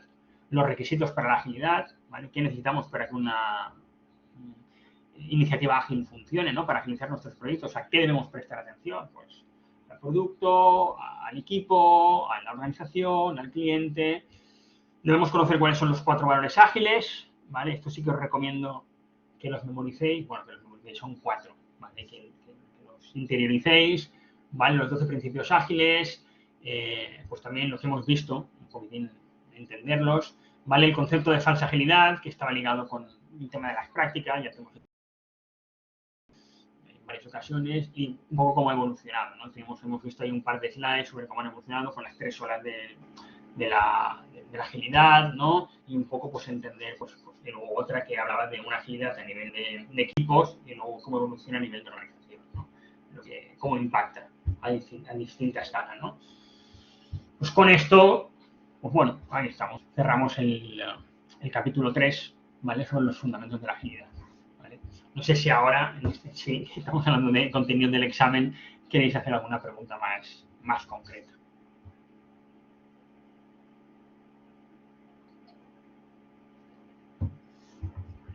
¿No? ¿Todo bien? ¿Todo claro? ¿Se entiende? Voy muy a prisa. No sé si me he puesto a hablar muy a prisa. El otro día me comentaba una compañera que dice, es que hablas muy a prisa. Y digo, voy a intentar ralentizarlo, pero no sé si otra vez estoy estoy yendo muy a prisa. Decídmelo, por favor, muy a prisa. Sí, es información, pero es verdad que yo os la voy contando y en algunos casos noto que soy muy repetitivo para ver si consigo que quede, pero las ideas fundamentales sobre las que vamos pivotando son las mismas, ¿vale? Sí que hay detalles que, bueno, estamos a un nivel de máster y que algunas cosas, pues a ver, sí que es interesante que lo sepáis y que cuando salgáis ahí fuera y os hablen de agilidad, tengáis criterio para decir, pues oye, va a funcionar, no va a funcionar, qué es, qué no es. Son cosas, es que está a la orden del día y insisto en que es una importante, también es una fuente de trabajo a futuro, ¿vale? Hay muchas oportunidades laborales en este entorno, como os comenté. Vale, al hilo de la agilidad teníamos la segunda actividad individual. Acordaros que hay dos actividades individuales, el tema de foros sobre Paints y esta segunda actividad individual, que es el mapa mental, ¿vale? Que básicamente lo que tenéis es un paper, es un documento, ¿vale? Sobre los orígenes del modelo Scrum, ¿vale? Que se llama The New Product Development Game, ¿vale? Y ahí lo único que os pido, pues es que le deis una leída, que lo asimiléis, ¿vale? Y que hagáis una especie de mapa mental, ¿vale? Mapa conceptual con las principales ideas, ¿de acuerdo? Para vosotros esto ya es libre, ¿de acuerdo? Lo que quiero es ver que lo habéis leído, que lo habéis entendido, ¿de acuerdo? Y que sois capaces de establecer relaciones luego entre los conceptos a nivel de mapa mental, ¿vale? Aquí os he dejado unos consejos básicos para hacer un mapa mental, pues la idea principal iría en el centro, ¿vale? No hay una respuesta correcta y otra respuesta incorrecta, ¿vale? Aquí lo que quiero es que me transmitáis que lo habéis leído y que controláis en qué consiste la idea, que os habéis quedado con la esencia, ¿vale? Ordenar las ideas, ¿vale? Cada rama del tema principal se desarrolla de manera independiente de acuerdo con cada tema, desde el centro se colocan las ideas secundarias, se trata de conectar las ideas, es importante que haya conexiones entre las ideas, es mejor utilizar líneas curvas, por aquello de que fluye, ¿no? Como los mapas mentales, ¿vale? La estructura mental que es curvilínea. Es una buena idea utilizar varios colores, ¿de acuerdo? Existen múltiples herramientas para hacer estos mapas mentales, el XMind, el Lucidchart, el Kanban, el Mindset, los que queráis, ¿vale? Yo gasto el XMind, ya lo sabéis que es el que utilizo, pues bueno, hay una versión gratuita a Microsoft, creo. Bueno, hay muchísimos. Sí, siempre hay una versión gratis, pues bueno.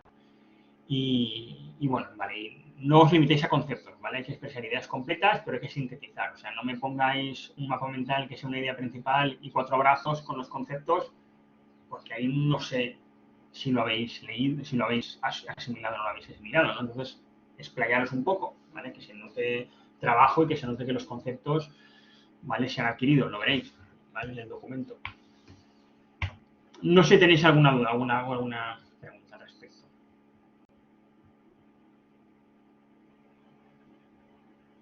¿No? Pues bueno, insisto que yo todos los días me conecto, que tenemos sesión, me conecto desde -4 y ahí es un buen momento para comentar las actividades, si las tenéis, ¿vale? Pues bueno, con esto ahora sí, cerraría la sesión 3 con el tema de la actividad, ¿vale? Y abriría el contenido de la sesión 4, ¿vale? Vale, que aquí vamos a trabajar desde la agilidad, planificación ágil, ¿vale? Bueno, aquí estamos en la sesión 4, nos queda una sesión que sería el miércoles, que hablaremos de Scrum y además lanzaré la tercera actividad, ¿vale? Que es la actividad grupal. Os la lanzaré este día y la comentamos para que si tenéis tiempo y disponibilidad en las navidades, pues lo vais adelantando un poquitín, ¿vale? Pero ya acabaré también la parte de planificación, porque no me va a dar tiempo a acabarla, pero vamos bastante bien sobre la marcha, ¿vale? ¿Qué es lo que vamos a ver en esta sesión? Bueno, en esta sesión lo que trato de hacer es, en base a mi experiencia y a las principales herramientas que he utilizado a la hora de agilizar un proyecto, ¿vale? Os presento, digamos, 4 herramientas, 4 técnicas que podemos utilizar para agilizar el proyecto, para agilizar nuestros proyectos. Acordaros que no se trata, insisto en la idea de que la agilidad no es un todo o es un nada, ¿vale? Acordaros también que aquí somos no somos fanáticos de nada, no somos fanáticos de la agilidad. Yo, por lo menos, no soy fanático de la agilidad ni del PRINCE, del PMP. Se trata de que, como project managers, ¿vale? Vosotros adquiráis competencias a través de conocimientos, técnicas y herramientas, que los pongáis en vuestras mochilas y que el día de mañana, ante una situación, seáis capaces de elegir qué herramienta es la que mejor se adapta, ¿no?, a vuestras circunstancias. Bueno, pues aquí tenemos, vamos a ver 4 herramientas o 4 conceptos que utilizamos en el contexto de la agilidad, que son los backlogs, ¿vale?, las historias de usuario, las cajas de tiempo y el concepto de planificación ágil, que es cómo se planifica en un contexto agile, un poquitín sobre equipos ágiles y poco más, ¿no? Y luego, pues lo de siempre, que la recapitulación y que necesitamos saber para el examen, ¿vale? Sencillo, ¿vale? Vamos a hablar de los backlogs. A ver, ¿cuántos tenéis estos paneles, vuestros murales? ¿Cuántos los tenéis ya en las oficinas o trabajáis con esta imagen a nivel física o a nivel virtual? ¿Quién tiene o quién trabaja ya con este tipo de paneles? Vale, vale, Reggie dice todos. Ya no dice yo, perdón. ¿Alguien más, aparte de Reggie?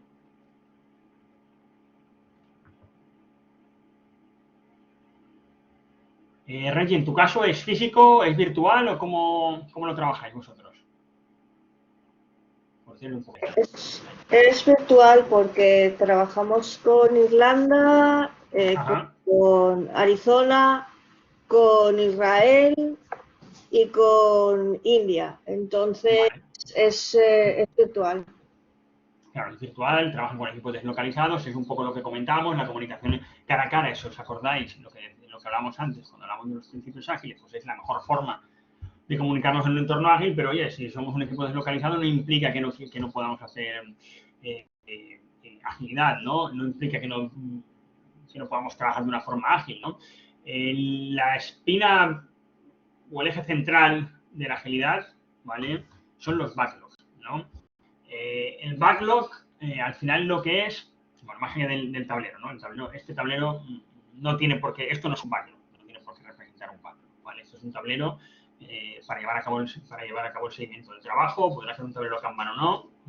En este caso no parece que sea un tablero Kanban, ya veremos por qué, pero el backlog, ¿vale? Los backlogs, un backlog no deja de ser una lista priorizada de todas las funcionalidades que debería incluir nuestro proyecto, ¿no? Un backlog,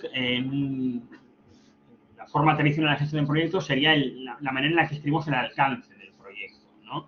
Entonces, cuando hablamos en la agilidad hablamos del backlog del producto, ¿no? El backlog del producto, el backlog del proyecto, que recoge todas las funcionalidades o características de nuestro proyecto, de nuestro producto o servicio, ¿de acuerdo? Y que para ser un backlog debe estar ordenado, de arriba hacia abajo debe estar priorizado, en tanto que aquellas funcionalidades, aquellas características que tengan un mayor valor, ¿vale?, para nuestro cliente van a estar en la parte de arriba y hacia abajo van a aparecer las que menor valor tengan.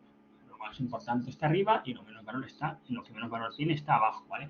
Habitualmente, la forma de redactar un backlog o la forma de redactar los elementos que forman parte del backlog, los requisitos o las características de nuestro proyecto, ¿vale?, en un entorno es en base a historias de usuario, que veremos a continuación, ¿vale? Lo digo porque lo que veis aquí, lo que contienen estas tarjetitas son historias de usuario, que luego veremos lo que componen, ¿vale? Entonces, este valor de producto está ordenado en base al valor del negocio, ¿de acuerdo? El backlog, además, es un elemento vivo, ¿vale? Y esto quiere decir que se va moviendo conforme el proyecto va avanzando, ¿vale? Acordaros que tenemos, si trabajamos por iteraciones, al final de cada iteración nosotros vamos a generar un entregable, un producto acabado, ¿vale?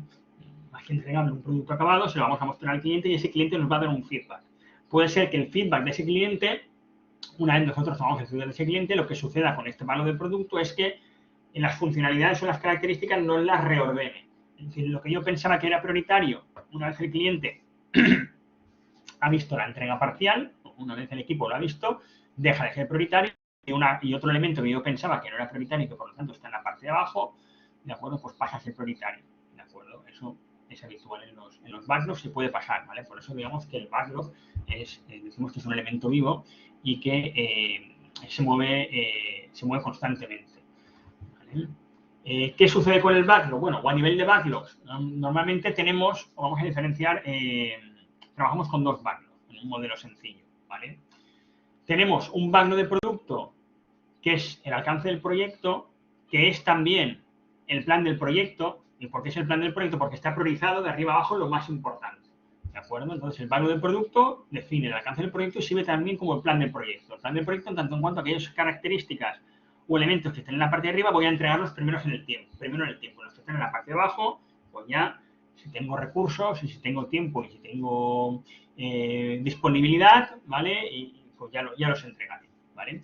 Y del plan de este backlog de producto, ¿vale? Normalmente lo que hacemos es del backlog de producto destilamos o generamos, mejor dicho, el backlog de la iteración, ¿vale? ¿Os acordáis aquella forma en la que estábamos trabajando que venimos comentando al principio, que trabajamos por iteraciones, y en las iteraciones lo que hay son un subconjunto de funcionalidades y características que previamente hemos elegido del backlog del producto, que estaban en la parte de arriba del backlog del producto porque son prioritarias, ¿de acuerdo? Entonces tenemos un plan de proyecto y el backlog de la iteración vendría a ser lo que es el plan de la iteración o el plan del sprint o el plan de la fase, ¿vale? En un lenguaje más tradicional, ¿vale? Entonces lo que hacemos es de un backlog de producto generamos un backlog de la iteración, ¿vale? Todas aquellas funcionalidades o características que estimamos que el equipo de proyecto estima que va a tener capacidad de entregar en la siguiente iteración, ¿vale? ¿Qué ocurre? Vale, pues que una vez o cómo funciona, cuál es el flujo de esos elementos que forman parte del backlog del producto y que habitualmente se describen como historia de usuario, pero no necesariamente tiene que ser así. Pues bueno, del backlog del producto pasarían al backlog de la iteración, ¿vale? Trabajamos durante la iteración y al final de la iteración aquellas funcionalidades, aquellas características, si lo queréis entender también y por llevarlo a un concepto más tradicional, aquellas tareas o aquellos objetivos de trabajo que hayamos completado pasarían a formar parte del incremento y los que no, ¿vale? Volverían a formar parte del backlog del producto, volverían hacia atrás, ¿de acuerdo? Aquí, si os acordáis, cuando hablamos de iteración, una de las cosas que os decía, y relacionándolo con uno de los valores, de los principios que hemos visto anteriormente, que digamos que no nos gusta, aquel que decía que no nos gustaba trabajar con horas extras y que yo decía que no se extendía la iteración, ¿vale? Pues ¿qué es lo que sucede? Que si la iteración la tengo marcada de 2 semanas, porque previamente así lo he establecido, ¿vale? Cuando se cumplen las 2 semanas, ¿vale? Yo lo que tenga acabado, completamente acabado, este concepto ya lo veremos, lo entrego, pasa a formar parte del incremento, y lo que no esté acabado, lo devuelvo al backlog de producto, ¿vale? Pero lo que no voy a hacer en ningún caso es extender la iteración para decir, uy, es que me falta un día para acabar o me faltan 2 días para acabar. Me da lo mismo. La iteración tiene el tamaño que tiene. La iteración no extiende su tamaño, ¿de acuerdo? Porque además la iteración, lo veremos luego, es una unidad de medida, ¿de acuerdo? Si todas las iteraciones son el mismo tamaño y yo sé el número de elementos que mi equipo es capaz de completar en una iteración, ¿vale? Yo voy a poder planificar en base a esa capacidad de mi equipo el número de iteraciones que necesito para completar. Eso lo veremos, es la forma en la que planificamos, ¿no? Y por eso, ¿vale? El backlog de la iteración es interesante siempre manteniendo del mismo tamaño, ¿vale? Con sus particulares y sus peculiaridades que luego veremos, ¿vale? Pero funciona así, insisto. Backlog del producto, plan del proyecto, describe el alcance del proyecto, pero entender que esto se va modificando conforme va avanzando el proyecto, ¿vale? Entonces, backlog de la iteración, lo que hago es un subconjunto del backlog del producto, de los elementos del backlog del producto, los paso al backlog de la iteración y es sobre lo que voy a trabajar inmediatamente en la iteración que voy a comenzar, ¿vale? Habitualmente se pueden planificar 1, 2, hasta 3 iteraciones, podríamos planificar por anticipado, pero no más allá de eso, ¿de acuerdo? Y siempre teniendo en mente que puede cambiar, porque va a cambiar. ¿Por qué? Porque acaba la iteración, tengo feedback del cliente, lo que no he concluido lo devuelvo al backlog del producto, lo que he concluido pasa a formar parte del incremento y te voy a tener un feedback del cliente que seguramente este valor del producto me lo va a reorganizar. Seguramente sí o seguramente no, porque si los requisitos están bien tomados y estoy alineado con el cliente y lo conozco, pues seguramente estaremos alineados, pero pudiera ser que no. ¿Se entienden los conceptos de valor de producto, valor de iteración e incremento? ¿Se entiende? ¿Se ve el funcionamiento y el paralelismo que hemos hecho con el plan del proyecto, el plan de la fase y todo esto? ¿Vale? Sí, vale. Pues genial. Bueno, pues si se entiende, seguimos adelante. ¿Cómo priorizamos el backlog? ¿No? Porque al final, bueno, pues ¿cómo priorizamos el backlog? Pues con la técnica de Moscow, que os comentaba el otro día. ¿Os acordáis de la técnica de priorización Moscow? Que es este acrónimo, ¿vale? Que se utiliza para definir aquellas características must have que deben de tener sí o sí el producto y que representarían aquellas que se utilizan siempre, aquellas en las cuales el producto o el proyecto perdería su naturaleza, su esencia. No tiene sentido que hablemos de este proyecto si no incluye estas características, aquellas should have, ¿vale? Que son aquellas que debería tener sí o sí, pero que no necesariamente tienen que hacerse de esa forma, se tendrían que hacer de otra forma. Normalmente, por ejemplo, la forma más fácil de entenderlo es un proceso que nosotros desearíamos que estuviera automatizado, ¿de acuerdo? Pues en lugar de estar automatizado, en esta primera entrega lo voy a hacer manual para asegurarme de que es exactamente lo que quiero. No me voy a poner a programar, no me voy a poner a hacerlo, ¿vale? Se puede hacer de otra forma. Lo incluye, pero lo incluye de una manera más sencilla, ¿vale? Esto, alguien nos comentó en su momento que es el MVP, el producto mínimo viable, y el could have son aquellos que podría tener. Bueno, ya en las siguientes versiones del producto, ¿vale? En las siguientes entregas, ya si vamos teniendo más recursos y si disponemos de tiempo, ¿vale? Pues ya lo incrementaremos, ¿vale? Os ponía el ejemplo aquí un ejemplo tonto, de un boli big, ¿no? El must have de este boli, ¿qué es? El must have de este boli, pues debe ser la tinta. La tinta de dentro y el plastiquillo, porque, digamos, de alguna manera, yo creo que todos, en algún momento de nuestra vida, o los que ya tenemos cierta edad, hemos llegado a escribir con la tinta con la tinta de plástico y la punta del boli, ¿no? Porque hemos utilizado el tubito de plástico para hacer alguna maldad y se nos ha roto, lo hemos perdido o cualquier cosa, ¿no? Pero en lo que sí o sí debe tener el boli es esta parte de aquí de la punta metálica y la tinta, porque sin eso no sería un boli. Sin eso a lo mejor pues tendríamos que hacer un lápiz o haríamos una pluma o haríamos un rotulador, pero no haríamos un boli, ¿no? Entonces lo que sí o sí debe estar es esa parte de must have, es esto de dentro, es la tinta lo que tiene que estar y la puntita esa metálica. En la parte de plástico, el should have es de alta prioridad, pero es prescindible. ¿Esto qué quiere decir? Que este cuerpo canutillo, bueno, aquí lo tenemos pintado transparente, pero a lo mejor podría ser opaco de otro color porque es más barato, porque es más sencillo, podría ser de cartón, podría ser de madera, podría ser de otro material, digamos, más sencillo, más barato, más económico, y bueno, lo va a tener, va a cumplir con su función, aunque lo va a tener de otra forma. Eso también lo tenemos, pero, ¿vale? Es prescindible, ¿vale? Y lo hago de otra forma y ya está.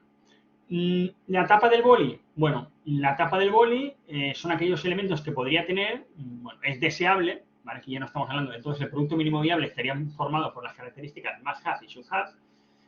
Las características could have son aquellas que, pues eso, es deseable pero no es necesario. Entonces, bueno, pues tengo recursos, le pondré una fundita, ¿vale? Y fijaros cómo dentro del diseño de la funda, ¿vale? Podemos volver a utilizar la técnica must have para volver a priorizar las características de esa funda, ¿no? Entonces, por ejemplo, si hago una tapita, dentro de la tapa, un must have debe ser el agujero de la tapa. Este agujero que todos los bigs tienen en las fundas, que esto se supone que está ahí para impedir que nos asfixiemos, ¿vale? Si algún niño, si alguna persona nos tragamos el boli, ¿no? Entonces, si hago la funda, si hago la tapa, aunque la tapa sea un could have, dentro de la tapa un must have, ¿vale? Deberá ser el agujero. Y luego, pues habrán otros elementos que son one have, ¿no? Es decir, la W final de Moscow está el one have, ¿vale? ¿A qué hace referencia? Pues, están descartados en el presente y, bueno, pues ya pues más adelante ya lo puedo incorporar. Por ejemplo, si yo quiero que estos bolis incorporen el logo de la compañía, bueno, que aparezca el logo big, ¿vale? Pues, bueno, pues con el tiempo, si tengo recursos, es importante, pero en la lista, en nuestro backlog, ¿vale? Aparecerían abajo del todo. ¿Ok? Vale, a nivel práctico, ¿qué creéis que pasa cuando tratamos de priorizar o cuando le decimos a un cliente, vale, ya vamos a hablar con el cliente, le decimos, bueno, ahora vamos a priorizar los requisitos de tu proyecto en base a esta técnica, que es súper interesante, que he aprendido, que es la técnica Moscou, ¿vale? Entonces, vamos a ver cuáles debe de tener, cuáles debería tener y cuáles podría tener. Por ejemplo, ¿qué creéis que sucede cuando le proponemos esto a un cliente la primera vez? Porque a mí me ha pasado, o cuando se lo proponemos a un cliente, ¿qué creéis que hace el cliente? O el equipo. ¿Qué creéis que va a suceder? Que lo quieren todo, que todo, es decir, que todo pasa a ser más hub de repente. Dice, sí, dice, hay que priorizar y dice, ahora verás, venga, esto es más hub, eso es más hub, esto es más hub, esto es más hub, y te vuelves loco, porque dices, ostras, pues la técnica esta de priorización de poco me ha servido, ¿no? Bueno, acordaos que para eso el backlog, ¿vale? Dice que están ordenados de arriba a abajo, de manera vertical, de mayor a menor importancia. Entonces, bueno, me los has priorizado todos como must-have, no pasa nada. Ahora dentro de must-have, ¿vale? Vamos a ponerlos en orden, de arriba hacia abajo, para ver cuáles son realmente los importantes y de esa manera los vamos a clasificar de una forma más sencilla, ¿no? Entonces, debemos de utilizarlos de manera conjunta, ¿no? Hacemos el must-have, pero acordaros que un backlog de producto debe estar priorizado, ordenado de manera vertical, de arriba hacia abajo, de mayor a menor importancia. Cuando sí que sí, lo primero va a ser lo primero, lo segundo, lo tercero, ¿vale? Otra cosa ya, cuando lo veamos ahí, es ya cuando vamos a planificar y veamos el tiempo que necesitamos para entregarlo todo, pues ya veremos si todo es más hub, todo es sub-hub o hay, se van cambiando los requisitos, ¿vale? ¿Se ve? ¿Entiende? Y esto de aquí, ¿qué os parece? Esto es un backlog de producto.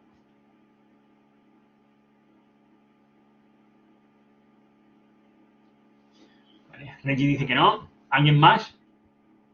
Sandra dice que no. Vale, dice que no. Vale. Vale. Reggie dice que no está priorizado. Vale, genial. No sé nada de priorización, dice, pero justo eso, ¿no? Dice Mayra, bueno, yo no sé nada de priorización, pero tampoco lo veo priorizado. Bueno, no sé.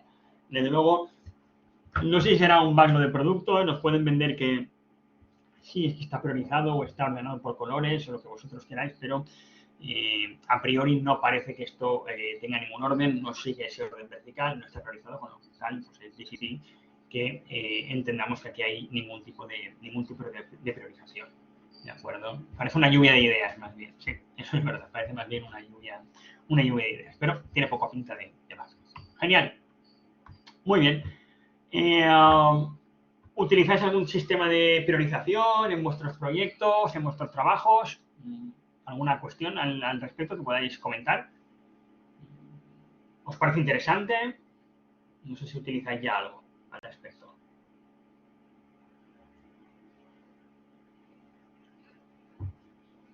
¿No? Bueno, pues que sepáis que, vamos, priorizar es fundamental para todo. ¿Vale?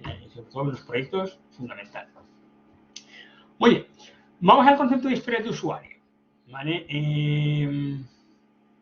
¿A qué os suena el concepto de historia de usuario? Venga, ¿quién lo conoce o a qué os suena? Y si no lo conocéis, ¿a qué os suena? Por ahí había Rodrigo, que era Scrum Master, que seguro que sabe lo que son. No sé si Reggie, vosotros que estáis en esta fase de agilidad en la empresa, lo habéis utilizado o lo empezáis a utilizar o estáis relacionados con este concepto. Y no sé si el resto de compañeros, por ahí Cristian o Enrique o Javier o Manuel o Mayra o Sandra, alguien puede decirme algo de este concepto de historia de usuario.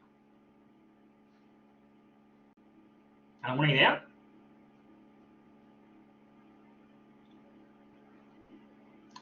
Sandra dice que ni idea, Manuel dice que no lo conoce, tampoco, ¿vale? Gracias. No sé si alguien se atreve. ¿A qué os suena? Historia de usuario. ¿Suena alguna cosa?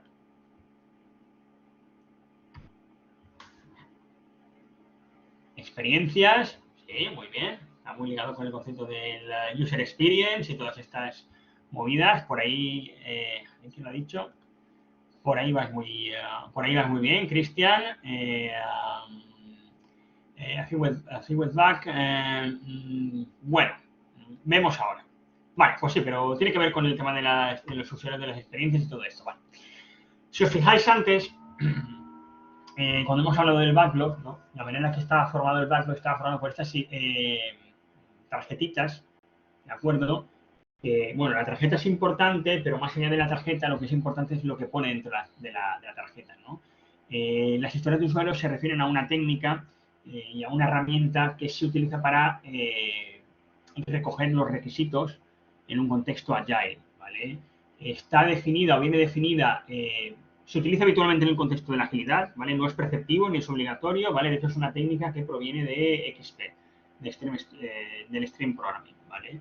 De esa forma de trabajar, ¿vale? El Stream Programming, pues como tenemos Scrum, Stream Programming no lo veremos, pero Stream Programming se refiere a una serie de prácticas de ingeniería, ¿vale? En el ámbito del desarrollo del software, ¿vale? Y pues antes de que se desarrollara Scrum, por ejemplo, Stream Programming ya estaba por ahí, ¿no? Stream Programming ya tenía algunas cosas como las reuniones de pie, contempla el tema de las historias de usuario, bueno, ¿vale? No es un requisito, pero es una forma habitual de hacerlo y es una manera de agilizar los proyectos, ¿no? Así como el backlog, pues bueno, tampoco es que sea un requisito, pero es muy habitual y es una forma de hacerlo, pues yo os digo, todo eso como estamos en agilidad, ¿cómo lo podemos llevar a la práctica de un proyecto? Pues yo, consejo número 1, cosas que yo hago, ¿vale? Vamos a trabajar en base a un backlog, ¿vale? Vamos a priorizar, vamos a ordenar, backlog del producto, backlog de la iteración y vamos a ir trabajando y a llevar el seguimiento del proyecto en base a ese backlog, ¿vale? Que tiene otras ventajas que iremos viendo, ¿vale? Segunda cosa que os digo, dentro del backlog del producto, podría utilizar tareas, podría utilizar objetivos de trabajo, podría utilizar más cosas, ¿no? Lo habitual en la agilidad, las historias de usuario. ¿Por qué? Porque tienen unos beneficios que ahora veremos, ¿no? Una historia de usuario lo que define es una funcionalidad. Una funcionalidad, ¿vale? Y aquí volvemos al ámbito del desarrollo del software, es algo que nuestro usuario, el usuario al cual va dirigido el proyecto, no podía hacer antes y que gracias a esa nueva funcionalidad sí que va a poder hacer, ¿vale? Entonces, fijaros en el ejemplo que incluye la tarjeta, es que como usuario yo quiero poder restaurar mi password. Es una funcionalidad básica de cualquier herramienta, de un email, por ejemplo, de un servicio de email, ¿vale? Entonces es algo que antes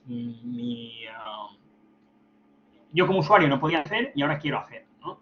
Entonces, digamos, más allá de la descripción de la funcionalidad o de la característica, es el equipo de desarrollo, el equipo de trabajo, el que tiene que pensar, ¿vale?, cómo desarrollar o cómo poner en práctica esta idea o esta funcionalidad, ¿no? Entonces, ¿por qué son interesantes o qué beneficios tienen? Bueno, se centran en el usuario, ¿de acuerdo? A la hora de definir los requisitos del proyecto, lo hago poniéndome las botas o poniéndome en las zapatillas del usuario, lo defino desde sus necesidades, con lo cual, pues, va a estar muchísimo mejor definido, ¿vale? Fomenta la discusión dentro del equipo de desarrollo, dentro del equipo de trabajo, porque este requisito no le dice al equipo de trabajo cómo lo tiene que hacer, sino que el equipo de trabajo, trabajadores del conocimiento, ¿vale?, va a discutir, en el buen sentido de la palabra, ¿no?, o va a decidir cómo se implementa esta restauración del password, ¿vale? Pues, si voy a utilizar un mensaje vía SMS, si voy a utilizar un doble check a través de tu email, si voy a utilizar lo que sea, ¿vale? Eso ya lo va a decidir el equipo de desarrollo, ¿vale? Y esto mejora también la historia de usuario y mejora también la comunicación del cliente. ¿Por qué? Porque en aquellos proyectos que tienen esta naturaleza tan técnica, se produce una desafección muy grande con el cliente debido al lenguaje que se maneja, ¿no? En muchos casos, que se utiliza es demasiado técnico. Si utilizamos una historia de usuario, el lenguaje que vamos a estar es utilizando un lenguaje muy sencillo y muy habitual, ¿vale? Y esto nos va a permitir comunicar mejor con el cliente y, por lo tanto, vamos a tener un mayor engagement con el cliente, ¿no? ¿Vale? Porque acordaros que necesitamos al cliente para su feedback, ¿no? Entonces, hay una regla no escrita que dice que una historia de usuario, o sea, que un niño de 5 años debería ser capaz de leer una historia de usuario y entenderla, ¿no? A ese nivel, ¿vale?, se busca un lenguaje sencillo, ¿vale? ¿Qué ocurre con las historias de usuario? Bueno, las historias de usuario se ejecutarán durante un sprint o durante una iteración, ¿vale? Esto quiere decir que una historia de usuario tiene que tener un tamaño adecuado para ejecutarse en una iteración, ¿vale? No debe de ser demasiado grande, y lo que tenemos y lo que sucede si tenemos historias de usuario demasiado grandes, porque la funcionalidad es muy grande, la troceamos en historias de usuario más pequeñas. Por ejemplo, si la historia de usuario dijera, hiciera referencia a una, por ejemplo, a una tienda online, y hiciera referencia, yo quiero poder realizar una compra online, ¿vale? Pues ese concepto de compra online, ¿vale? Lo que haríamos sería subdividirlo en otras historias de usuario más pequeñas. Pues quiero poder seleccionar el producto, quiero poder seleccionar los productos en función de las características, quiero poder realizar los pagos en función de determinados sistemas o métodos de pagos, etcétera, etcétera, ¿no? ¿Vale? O sea, la haríamos más pequeña, ¿vale? De hecho, ¿vale? Tienen que caber en una iteración. De hecho, deberían de caber varias en una iteración, ¿vale? Entonces, se ejecutan durante el sprint. La propia historia de usuario se va a descomponer en tareas. De hecho, las historias de usuario deberían de ser independientes entre sí. Y el equipo de trabajo, el equipo de desarrollo, ya se encargará de descomponer las tareas que son necesarias para ejecutar esa historia de usuario. ¿De acuerdo? Las tareas son componentes de tipo técnico que sí que implican que hay un orden en el que se siguen, tiene que haber una tarea, unas predecesoras y otras sucesoras. ¿Vale? Las historias de usuario deberían ser elementos que de alguna manera u otra, ¿vale? Son independientes entre sí, ¿vale? Y la responsabilidad de la historia de usuario, de toda la historia de usuario, es del equipo de desarrollo, ¿vale? De todo el equipo de desarrollo, de todo el equipo de trabajo, ¿vale? Acordaros de ese concepto de equipos autogestionados, de equipos empoderados, ¿vale? De equipos multifuncionales, ¿vale?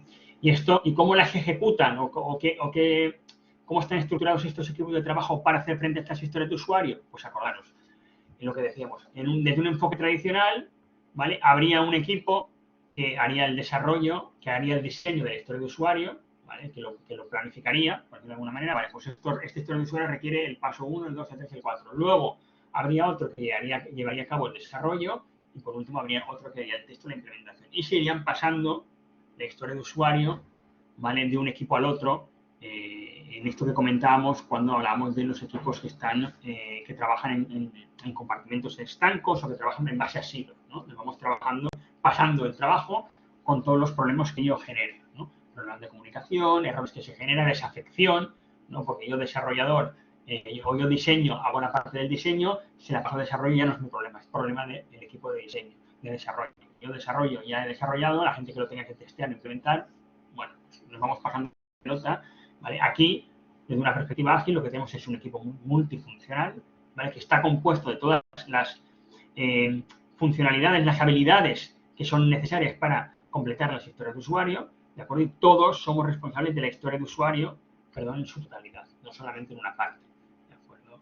¿Qué implica también esta forma en la que trabajan los equipos de trabajo ágiles? Bueno, pasamos de esa estructura piramidal en la que tenemos el Project Manager arriba del todo, ¿vale? A esta estructura plana o circular donde no hay una autoridad definida dentro del equipo ágil, dentro del equipo de trabajo, nadie dice qué es lo que se tiene que hacer, se produce una distribución del trabajo de manera acordada entre los diferentes miembros del equipo de trabajo, ¿no? Así es como ejecutaría el equipo de trabajo esa historia de usuario, ¿vale? ¿Qué beneficios tiene trabajar con estas historias de usuario? Pues bueno, nos permiten, al empatizar con el usuario, obtener información en la cual tal vez antes no habíamos pensado, ¿vale? Ayuda a priorizar el backlog de producto. Acordaros que están redactados de una manera sencilla, nos permiten comunicarnos con el cliente, bueno, es fácil entenderlos, priorizar el backlog del producto. Esa priorización aportaría orden, ¿vale? Y eso permite o contribuye a que se alcancen también nuevos acuerdos, ¿vale? Fomenta la conversación entre los miembros del equipo de desarrollo, ¿de acuerdo? Del equipo de trabajo. Entonces, digamos que son todo ventajas, ¿vale? Viéndola más en detalle, ¿qué es lo que tenemos? Pues bueno, dentro de la historia de usuario tenemos esta tarjeta. La tarjeta es importante. ¿Sabéis por qué la tarjeta es importante? Porque el tamaño del POSIT es importante. ¿O qué es lo que buscamos con una tarjetita de este tamaño? ¿Por qué lo hacemos en una tarjetita? ¿Por qué os parece? Con todo lo que sabéis de agilidad ya y de la filosofía, lo que habéis oído, ¿por qué os parece que es interesante el tema de la tarjeta?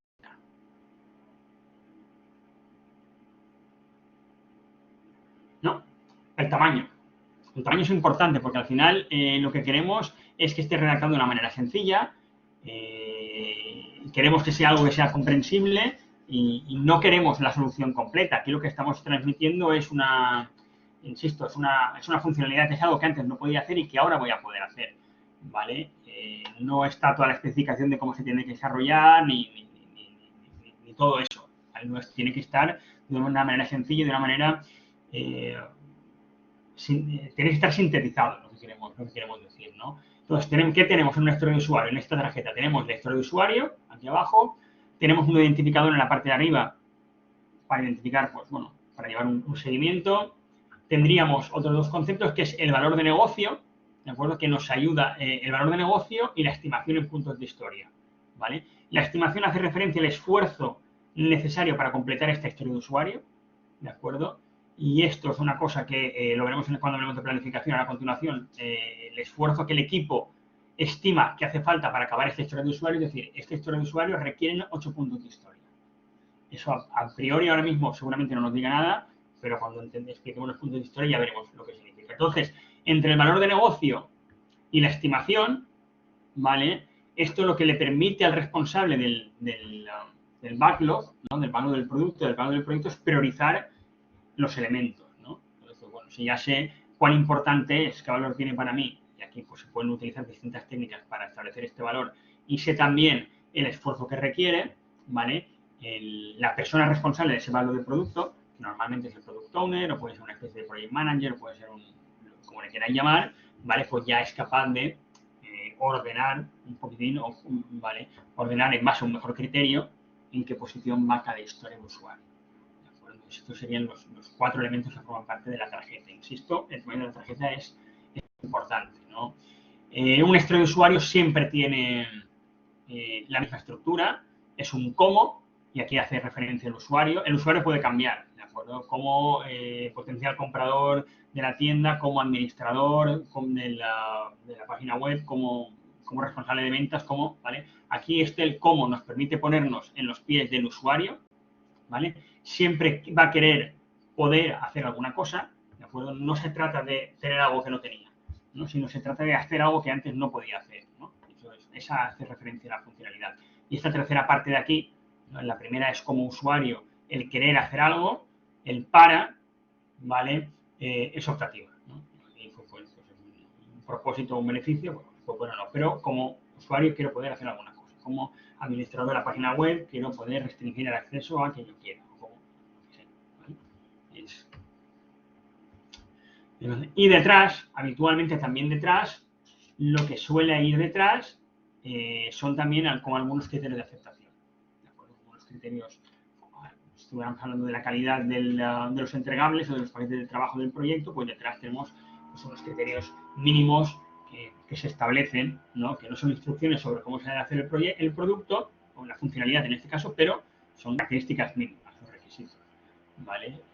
La contraseña debe ser fuerte, el usuario debe ser autónomo. ¿Qué implica a la hora de elaborar esta historia de usuario? ¿Qué debemos de tener en cuenta? El equipo de desarrollo, pues bueno, que la contraseña debe ser fuerte.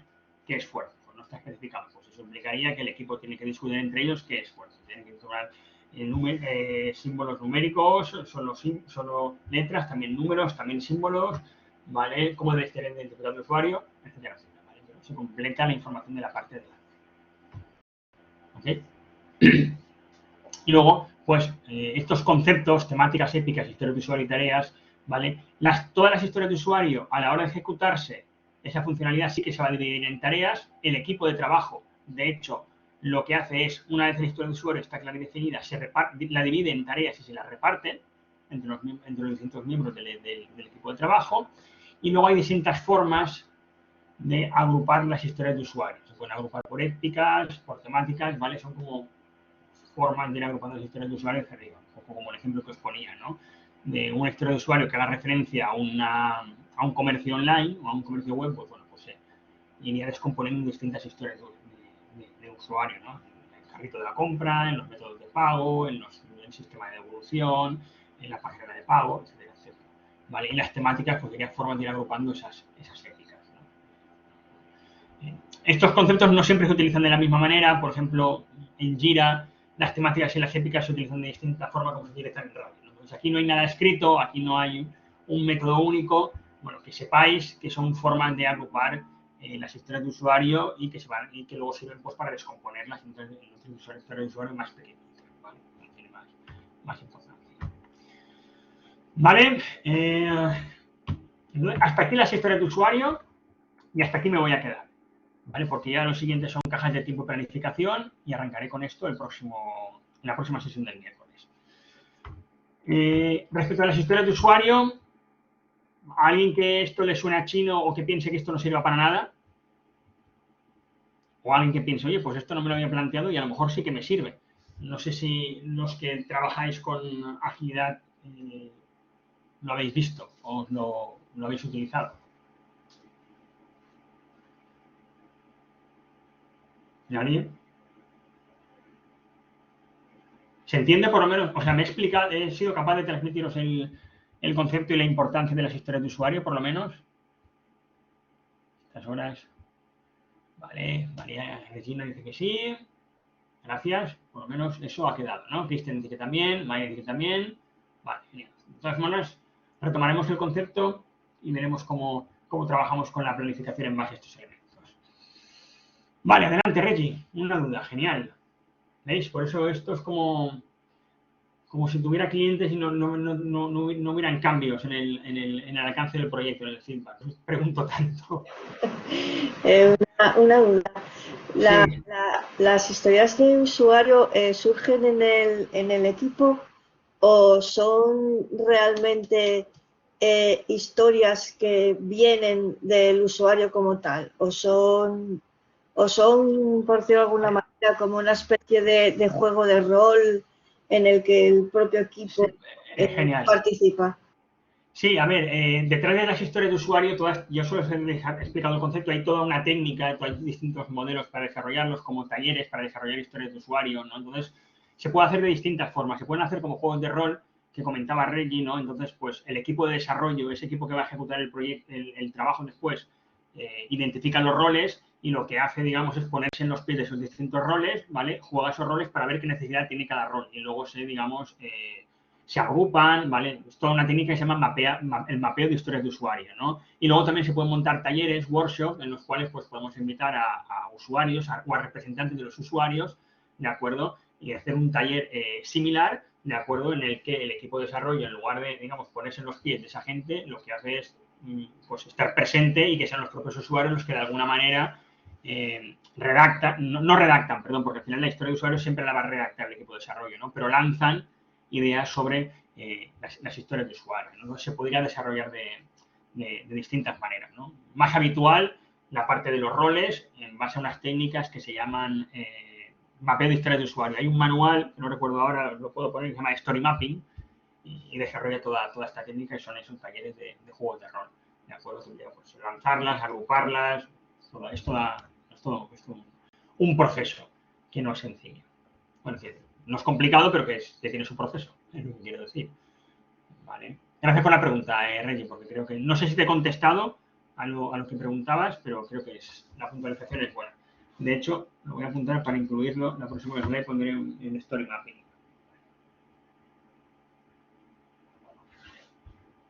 Genial, pues bueno, por mi parte es todo. Y nos vemos en la próxima sesión del miércoles, ¿vale? Y nada, acordaros que cualquier consulta que tengáis sobre actividades o lo que sea, pues estoy un ratito antes en la sesión para comentarlo. Muchas gracias por vuestro tiempo y que vaya bien.